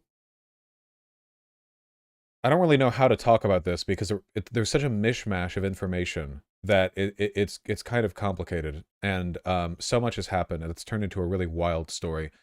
But, you know, as you guys know, Roe v. Wade got hashtag canceled by the Supreme Court, and as a product, a bunch of trigger laws went into effect where in more red-leaning states, instantly abortion was banned, and also if you even have a womb, they just like shoot you from a rooftop or something like that. Anyway, a story went viral, okay? And that story was of a 10-year-old girl who needed an abortion. And the existence of the story, which was promoted by left-leaning politicians and media, was immediately met with some incredulity by conservatives. So this article right here is from the 13th of July. A one-source story about a 10-year-old and an abortion goes viral. You can tell from the title right here, one-source story. This article is critical, see, it's a fact-checker, of the fact that this story couldn't initially be verified. The reason this story couldn't be verified, as this article goes on to explain, is because they couldn't, like, get the name of the girl. And I want you to wonder for a moment why they might not want her name out there. You can ponder that if you like. You can contemplate that Bernard declined to identify the fact checker, her colleague, or the city where the child was located. So nobody wanted to provide info. Therefore, hold on. Dan Tierney, press secretary for Ohio Governor Mike DeWine, said the governor's office was unaware of any specific case, but he said under the state's decentralized system, records would be held at a local level. Thus, he said it would be hard to confirm a report without knowing the local jurisdiction and narrow the search. He added, the rape of a 10-year-old certainly would be newsworthy. Okay. So, okay. So here's the issue. Okay, like right off the bat, here's the issue. Okay?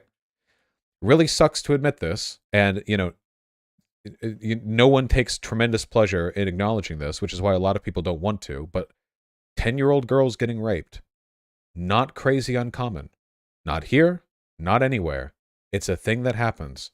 If you know enough women, you probably have heard stories comparable to that.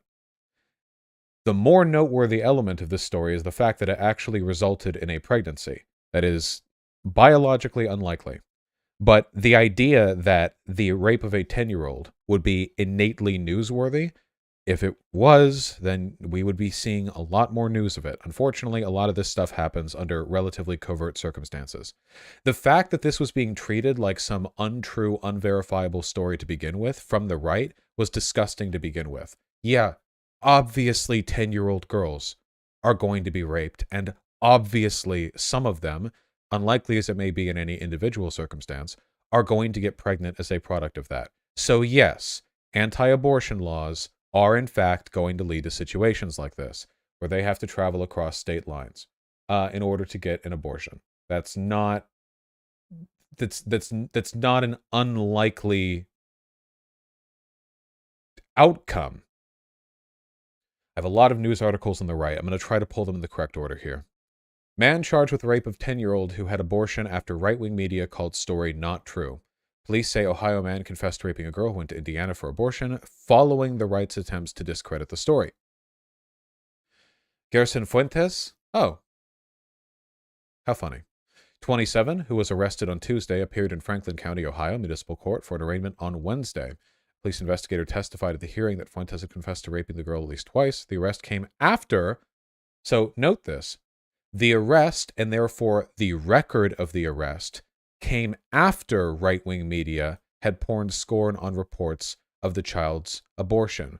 Also, the Republican Ohio Attorney General. I mean, that's the level we're talking about. Like, this poor girl got raped by an adult, and then she gets to see her state's AG go like, nah, nope.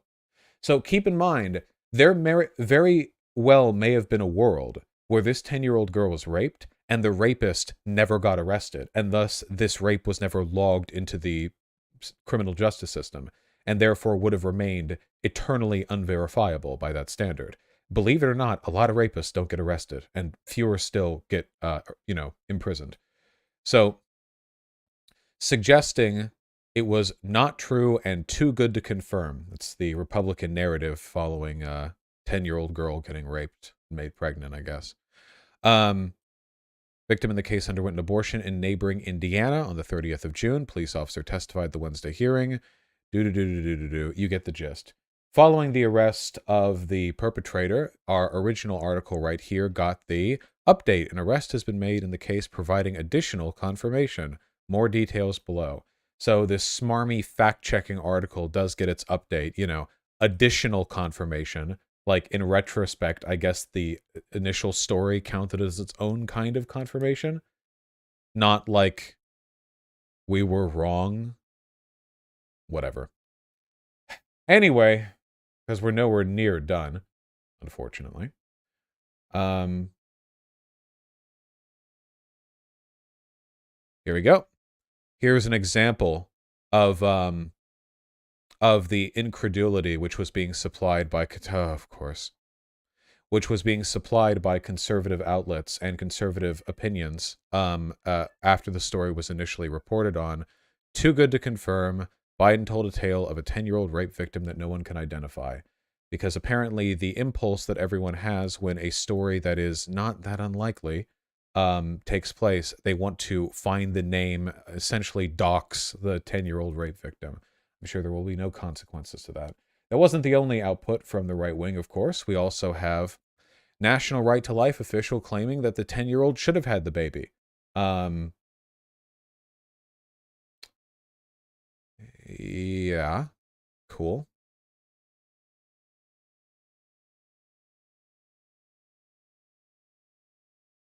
She would have had the baby, and as many women, this is a 10-year-old girl, who have had babies as a result of rape, we would hope she would understand the reason and ultimately the benefit of having the child, Bob said in a phone interview on Thursday. Presumably while, I don't know, jerking it. I can only assume that's the type of person we're dealing with here. 10-year-old. I mean, elementary schooler. Here. Woman. Yeah. All right, so great, excellent, phenomenal.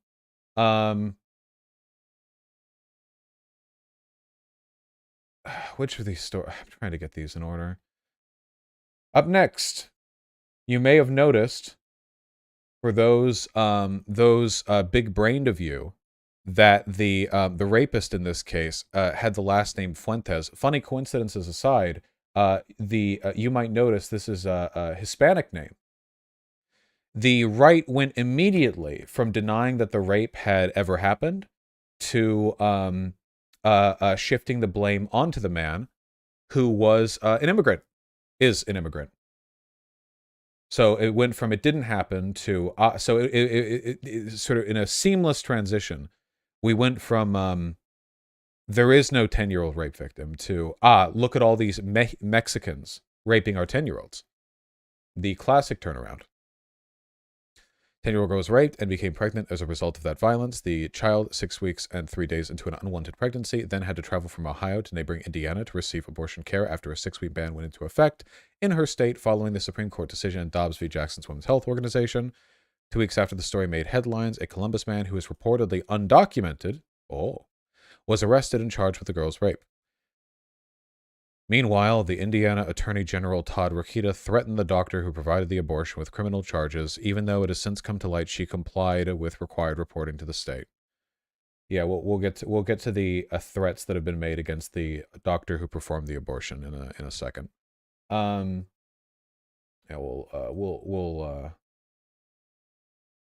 we'll get there. So,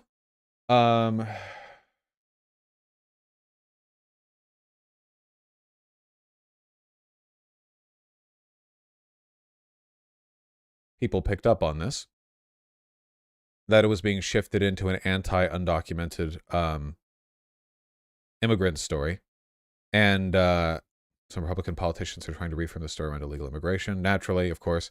I've said this many times before, but people on the right don't care about women getting raped unless they're getting raped by non-white people, like foreigners or like different races or whatever. Like all principled defenses of women's rights to bodily autonomy are framed against Muslim grooming gangs or black people or immigrants or whatever, but never as a thing in and of themselves.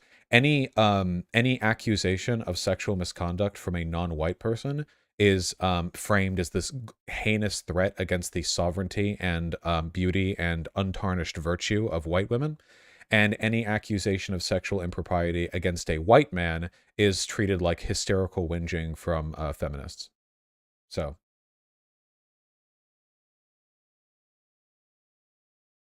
I don't know why.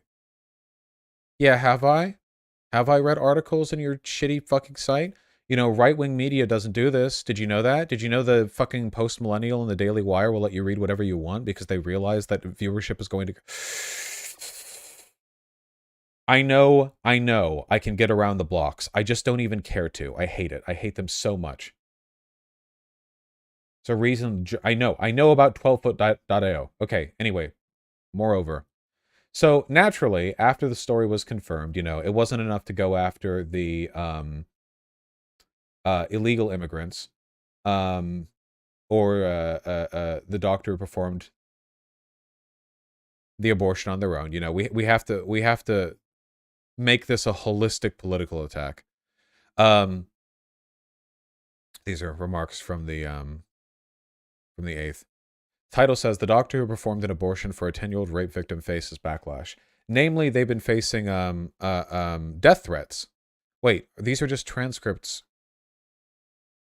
Wait, these are just transcripts from the record. There's no article attached to this? Did they discuss this directly?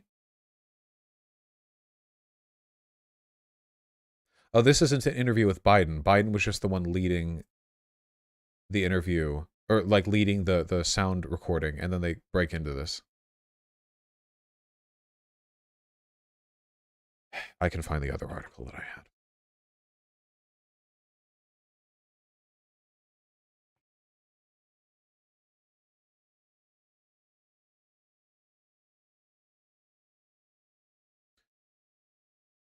Doctor of daughter who gave 10-year-old an abortion faces kidnapping threat.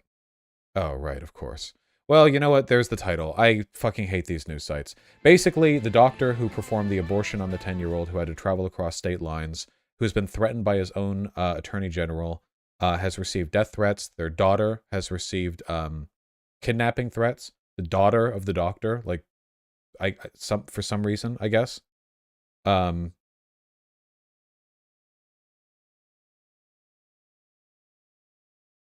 Oh, no, wait. Sorry, that threat was from 2020. I hate these. I have no idea why you wouldn't put the year there. Right there. Where are the death threats?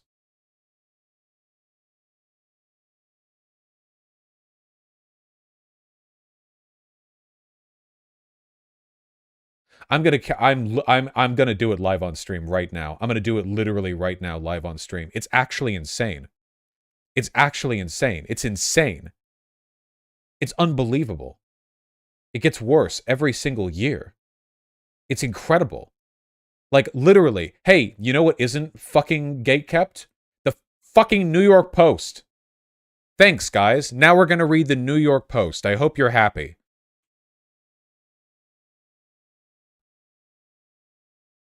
Because right-wing media doesn't block the fucking articles. State lines. There is a 10-year-old girl from Ohio who traveled across state lines to Indiana to seek an abortion. And also tonight we're learning, Bill, that the doctor who is in charge of caring for her is facing repercussions for this story getting out the way that it did. Now, this horrific ordeal was first reported on July 1st by the Indianapolis Star newspaper. It was then retold by President Biden last week during a speech about abortion rights. Now, Biden said the girl was raped and then forced to travel across state lines to get an abortion because of Ohio's restrictive abortion law. That followed the Supreme Court ruling on Roe v. Wade. Now, this story was doubted by many because the Indianapolis newspaper cited only an anecdote from the Indiana doctor who was caring for this girl. That doctor is Caitlin Bernard, and she was at an abortion rights rally talking about the situation involving the young girl. And we've learned tonight from a source that her employer has filed a HIPAA violation against her for sharing details about the young patient. What is still unclear tonight, Bill, is whether this girl was forced to cross state lines as the president alleged, or was she simply referred to an expert in a different state.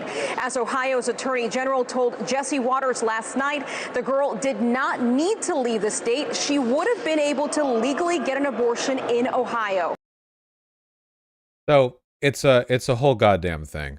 As you can see, I noticed this video doesn't even refer to the title over here. I see 999000001. Ohio has no exemptions for abortion. Yeah, what is the Ohio abortion law?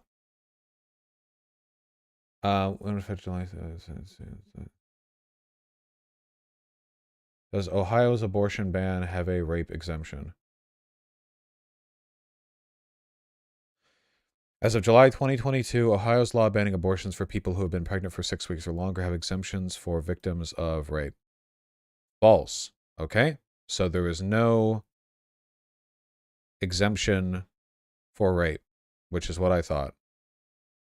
Glenn Greenwald claimed that Ohio does have a rape exemption in its law. So this is how fucking insane things have gotten. These guys, like, the right has to pass laws that are this destructive, that lead to, like, fucking 10-year-olds getting the, like needing to flee to get abortions, and they have to lie about their own laws. Like, no, we didn't do that, you know? Ohio's law does not make an exception for rape victims.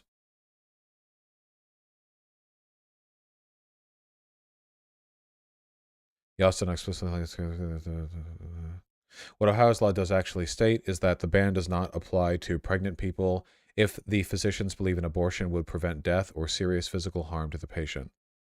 In other words, as the law states, a physician who performs the medical procedure that another physician's reasonable medical judgment. So abortion does have an exemption for if it will fucking kill you. How this is like not even remotely reliable, right? Like if there was like, even if there was a serious threat to the life of a girl who was pregnant, I would never want to be in a state where I had to wait on the doctor's like impression of whether or not, you know, like I would never want that. Yeah, like that's not an acceptable amount of leeway at all. Can a 10-year-old die from a pregnancy super easily? Yeah, but like you realize right now with the way the law is, like even if a doctor performed the abortion in Ohio, they could face like a fuck ton of repercussions for doing so. Like that's the thing. Everything is fucked right now. If you're in a state where the fucking GOP is in charge, like you can be fucked over even if you follow the tiny narrow permissions that they give you in these laws. Because you can still get sued, you know, you can still get suppressed, you can still get your license revoked because they can do anything they want. Like that's it. They can do whatever they want. Yeah. Anyway, we didn't even get to the fucking subject here, which is that the mom of the 10-year-old is defending the rapist. This is not that uncommon. It is not at all uncommon for guys to for mom's new boyfriend to rape their kids and for the mom to defend the guy. Where's the video? Holy shit, that bit right. Where the fuck is the... 1 second.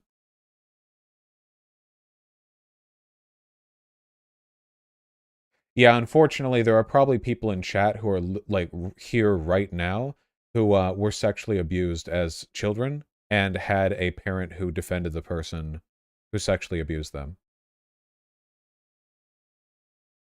Probably more than one of the people in chat. Yeah.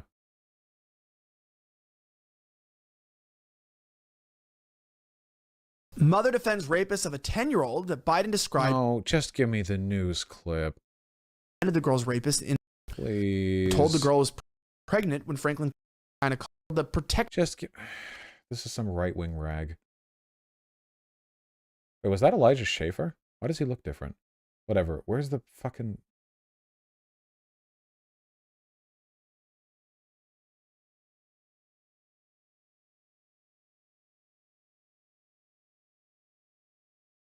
The mother of a 10-year-old Ohio girl who crossed state lines to get an abortion has defended her daughter's 27-year-old confessed rape. This is... Guatemala.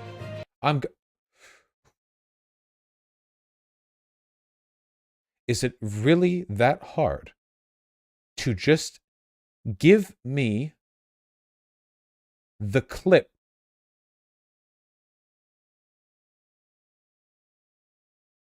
Weeks for abortion, 6 weeks of is yes, anti-over, and the don't. The Supreme Court overturns Roe. Scars the individual, all or in part, for the rest of their life, just as child abuse does. But if a baby is created, it is a human life, and whether that mother ends that pregnancy or not, the scars will not go away. Period. It is a shame that it happens, but there's an opportunity for that woman, no matter how young or old she is, to make a determination about what she's going to do to help that life be a productive human being. She can choose to raise the child. She can choose to give that child to a loving family member or to give it to someone else. And that child can grow up and be something magnificent. So, Joyce, there's no exception for rape or incest, as in many of the laws. Cool. Where's the goddamn video clip?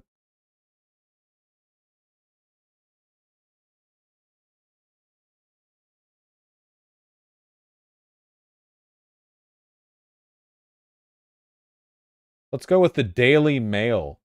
They won't fucking block me. This is the same clip. What can I get the... Can I not get the video?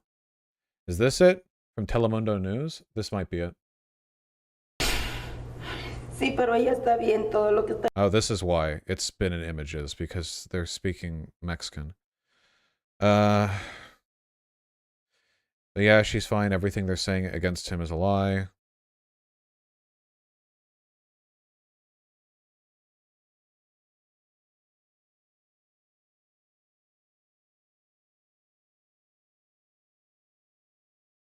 I'm fluent in Mexican. I'm not.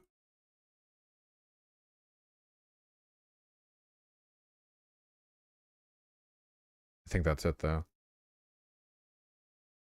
I have the clip with English subs. ¿La niña vivía aquí también? Sí, pero ella está bien. Todo lo que están diciendo en contra de él es mentira. Ya. ¿Y la niña, usted es familiar de la niña? Es mi hija. La señora, quien se negó a dar su nombre y quien ocultó su rostro, asegura que ella no ha impuesto cargos en contra de Gerson Fuentes, de 27 años, quien está acusado de violación. De acuerdo a las autoridades, él confesó que tuvo contacto vaginal al menos 2 veces con la niña, que recientemente cumplió 10 años, por lo que se estima que pudiera haber tenido 9 años cuando fue violada y quedó en embarazo. Cool. So he's free? No. Pressing charges is the whole pressing charges meme is like a misunderstanding of how the law works. If you violate a law, the state presses charges. The attorney general does the work. Pressing charges yourself means laying civil claims, but like for rape, this is a criminal thing. So there's no real pressing charges here. But yeah, the mom clearly not quite as mad as one might expect one to be, given the circumstances.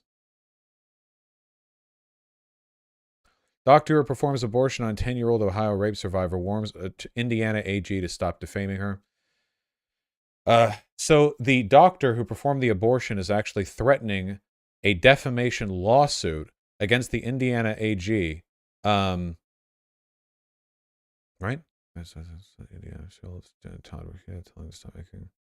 Sorry, the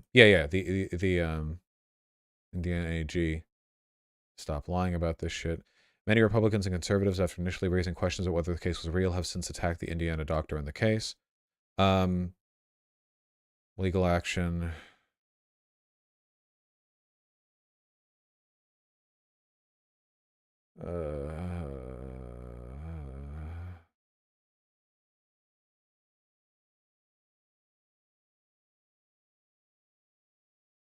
Okay. So, to summarize, in this wonderfully horrible tale, okay? At least twice, a 9-year-old girl in Ohio is raped by a man who later turns out to be an undocumented immigrant. The girl gets pregnant and is pregnant long enough that it's past the 6-week period for the Ohio law. There is an exemption in Ohio law for allowing abortions that would, if not done, cause significant harm to the mother, but this is not a reliable clause to work with. So presumably the girl traveled on over to Indiana where an abortion was performed. Later, after the man was arrested, conservatives shifted the story from "this never happened," which again is weird because like this is not an unexpected outcome at all. Like there are victims of child sexual abuse. It's not unheard of at all. The story shifted from "this never happened" to actually she should have had the baby. Every life is a miracle. And then attacked the doctor, attacked the fact that the man who did the rape was an illegal immigrant, and shifted everything away, like in every possible way, shifted the point away. Lied about Ohio having the rape exemption. Like broadly pretending that. And now the Indiana doctor who performed the abortion is being assailed by HIPAA complaints and potentially defamatory accusations by her attorney general, who seems to be sympathetic to the whole anti-abortion thing. And Republicans are just all over the place with this. Do I have to follow this with any political analysis? I feel like this all kind of speaks for itself, This one feels pretty straightforward. It's like, yep, this is what we get when Republicans have any power at all. Every step of this has just an ongoing nightmare. It's bad in every possible way. That's it, really. That's pretty much it.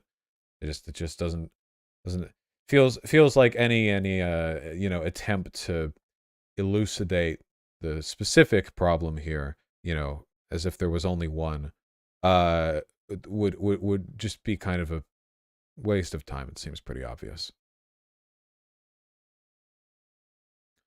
Who could have seen something like this happening? Yeah, well, I think I actually saw a conservative, though I don't remember who, making the argument that banning all abortions is a good thing for child sexual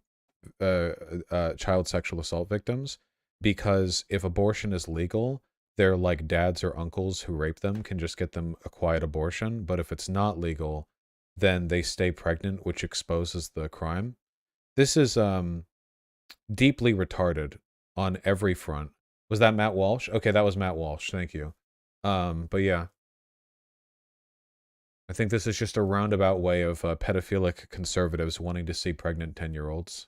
So they're like kink or something.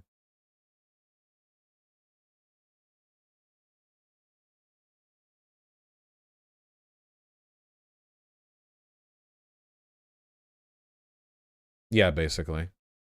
I bet you liberals think you're pretty smart bringing up how that pregnant 10-year-old had to drive several hours out of state to get an abortion. Little did you know the rapist was an illegal immigrant. Actually, your argument is invalid, and it is fine that pregnant 10-year-olds have to travel. So it's like everything. They never have just one argument, right?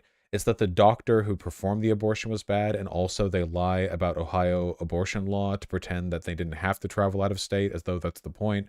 And then it's like, and then it's like actually the 10-year-old should have been a mom and should have like raised a baby from elementary school, just like just an absolute scattershot of opinions here. Oh yeah, here we go. There we go. Oh, I'm happy to see this got ratioed into oblivion. From Matt Walsh, the man, the myth, the legend. If a 12-year-old is raped by her father and the father takes her to get an abortion, the evidence of his crime will be destroyed and he'll go on molesting his victim for years. However, if the child is born, the crime will be discovered and she will be rescued from the abuse. I feel like you could take a few minutes to explain all the lines in which this is terrible, but all of them end at the same point, and it's that he's a pedophile, so we don't really need to. Like, you know what I mean? It's like looking at one of those big crayon menus they give like 5-year-olds at restaurants, and you're looking at it from like a top down, and you can see the start and you can see at the end, and the end of that maze is Matt Walsh is a pedophile. You don't need to go through the maze to get there. It's fine.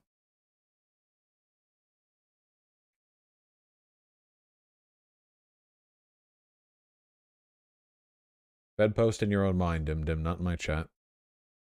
Yeah, the reason I haven't talked about this, because I don't really know what to say. I try to provide relatively innovative or at least interesting takes on stuff, and I know that I'm not always in line with like the hegemonic left view, but this is really one of those situations where just dryly reading an article that details all the information is sufficient to provide basically any information that you need on it. Like, no follow-up analysis is relevant or necessary.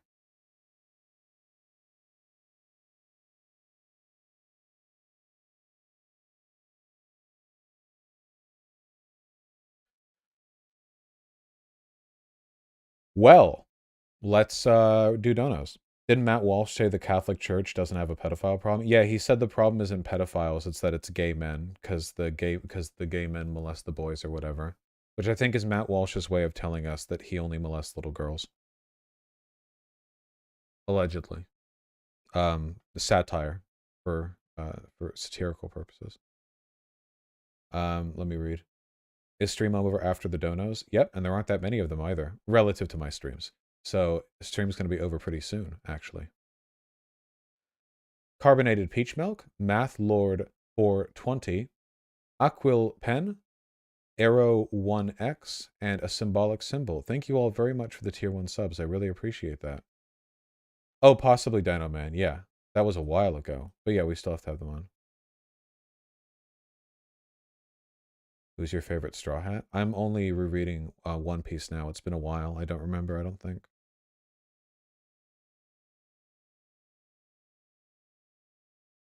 Arrow 404, thank you for the gifted tier 1 sub. 3 places at once, thank you for the gifted tier 1 sub. I'll probably give this a look tomorrow. Arrow 404, again, thank you with the 2 additional gifted tier 1 subs. Thank you very much for the kindness. Makima with the tier 2 sub. Hope you're looking forward to the anime. Soveball Empress in Barbados, thank you for the $5 all. Really appreciate that. Commander Farsight and Peter Chadley, thank you for the tier 1 subs both. Really appreciate that. You guys looking forward to the Chainsaw Man anime?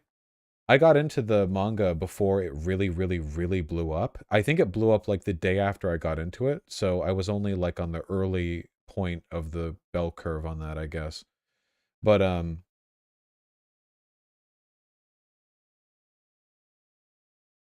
so like I'm 1/80th of a hipster. Demon Slayer's better. It's not a contest.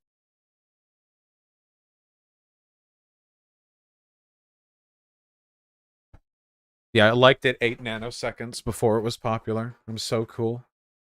HTTP Lovecraft and Sake Tanuki, thank you for the $10 both. Really appreciate that. Sake, that is too many words for me to read. I can't read that. I don't know what you mean. What? Connor, I'm with the $5. Ireland should be reunited if the Irish people want it. National sovereignty type deal. Sake with the $10. Is having a magnum dong a life skill? And what if your only goal is to rearrange their organs with it and get good at sex?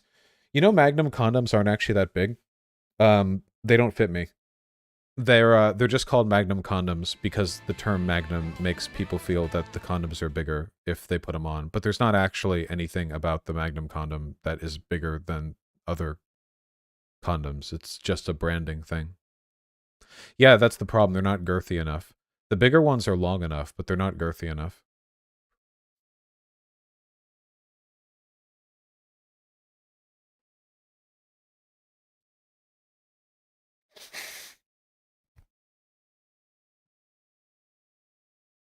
No, I'm not, Shallow. I'm pretty sure they're supposed to be tight. Yeah, they should be tight, but they shouldn't be too tight. If they're too tight, then it becomes uncomfortable. People have some really fucking dumb opinions about condoms. Have you ever seen people on social media? Like, it's always a woman. The woman is like, my guy said he couldn't fit into condoms. Look at this. And it's like them putting their whole arm into a condom or whatever. Just because you can literally stretch the condom that far doesn't mean A, it won't tear when fucking, and B, that it's comfortable around the dick. Like, the point of a condom, like, you're supposed to still be able to come with a condom on. You get, like, that's still a, like, yeah. It's supposed to feel good, you know? Wait, they aren't supposed to be uncomfortable? No, condoms aren't supposed to be uncomfortable. What's too tight? If it's uncomfortable! Try different condoms. I like the My One condoms. They're you can get them custom-sized. You print off a sheet of paper and measure your dick, and then you put in the info, and they send you condoms. Not expensive either. You guys know what it feels like to have something snugly wrapped around your dick, but not uncomfortable if you've ever had sex before. It's like, what's too tight? Well, you've been in a pussy, haven't you? Like, it's if it doesn't hurt, like, you're gonna be okay.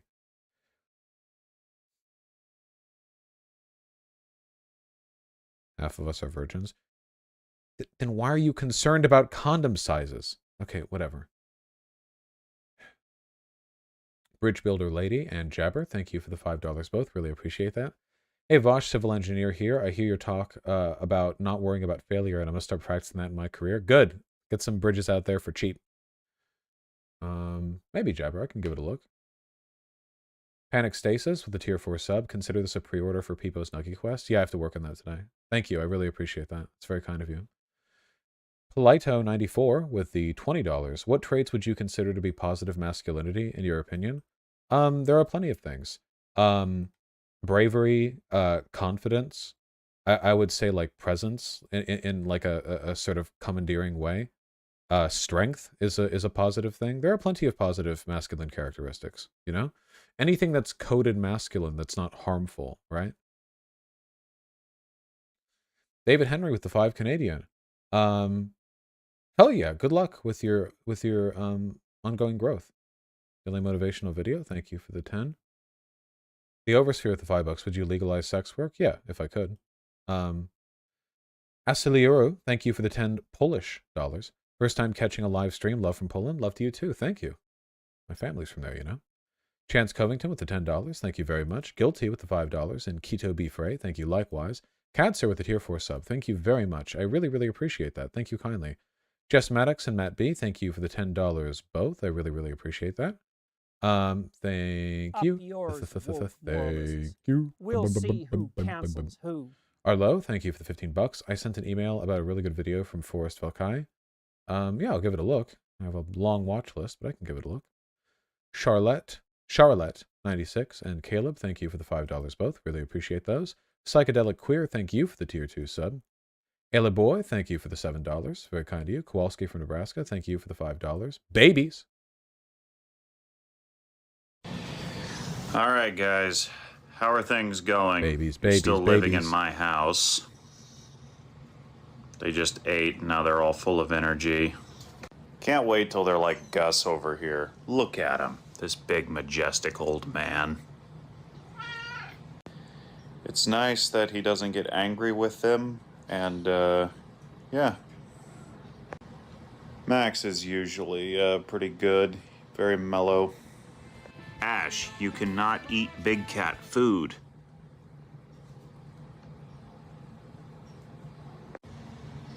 Ooh.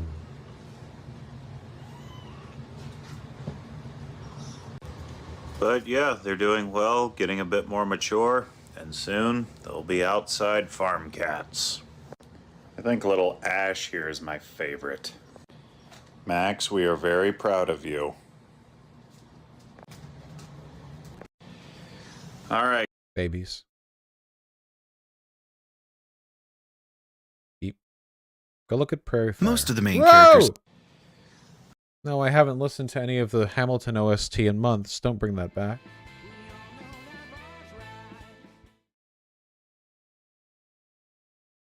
It's still a very impressive piece of work.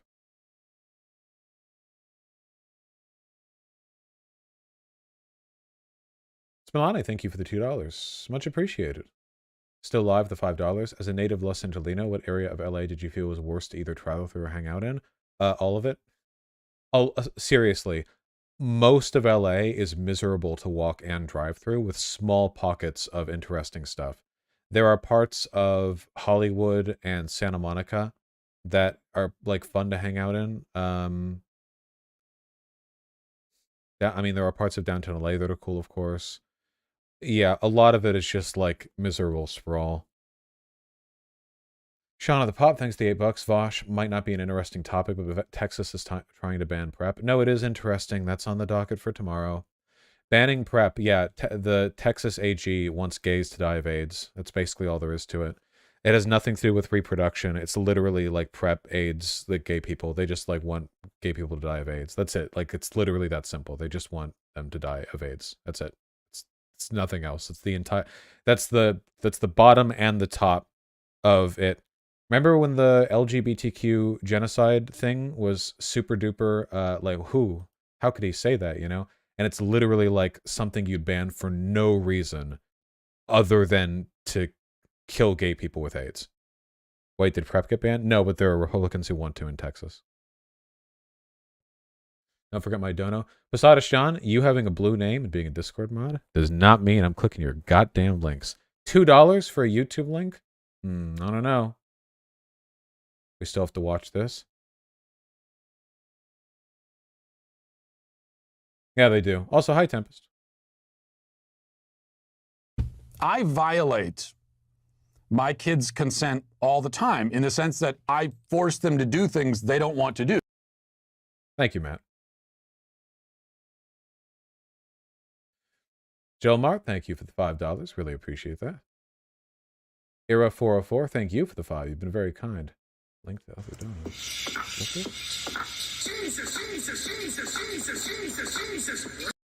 We get to OK Buddy Vosh, and we get to OK Buddy Vosh. You goddamn snakes in the grass. Kind of slaps though.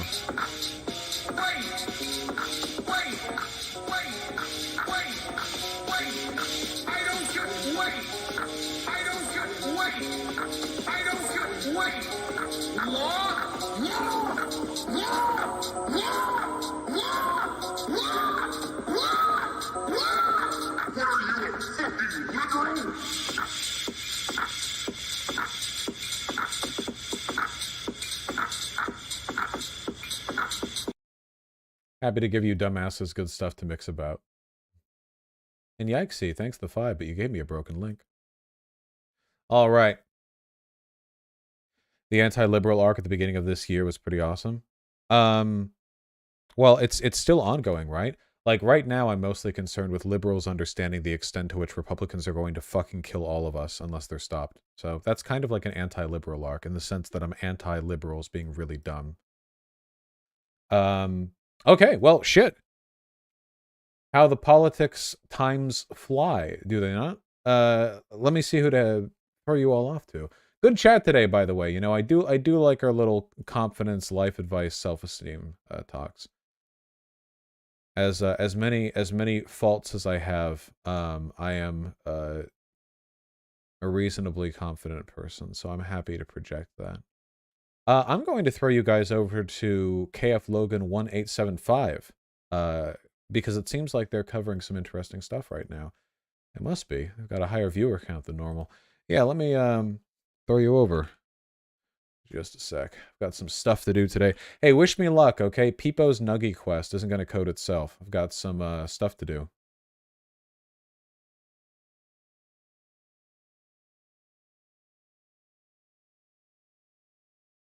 Let's chance what Charles Barkley said. He said trans rights. Well, that's good. He said trans rights. I don't need to click on it then, if I know.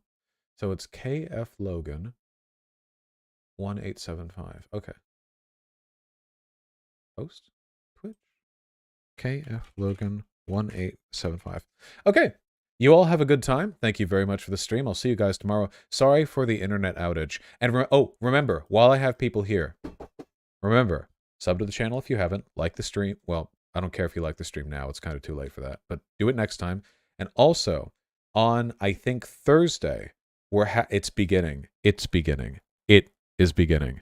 The apparatus, the construct, the wall. We're building the wall. And by the wall, I mean an unbroken chain of Voshites across the United States. Doing politics. All right? It's going to happen. We have people.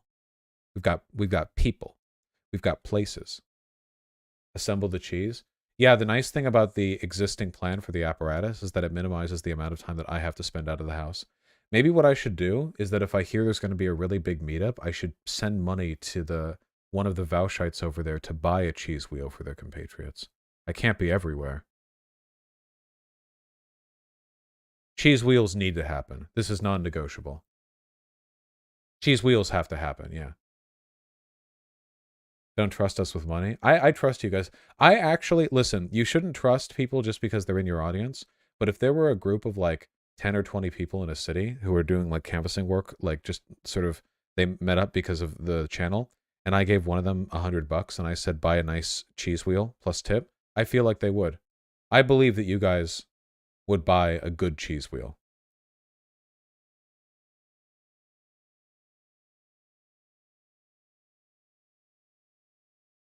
Because I trust you. Is a 100 enough? I was just spitballing. It depends on the size of the cheese wheel. $100 can get you a good cheese wheel, you know. Like a cheese wheel doesn't have to be like one of those colossal like 80-pound things. You can get a good cheese wheel for $100. Yeah, you can get a good.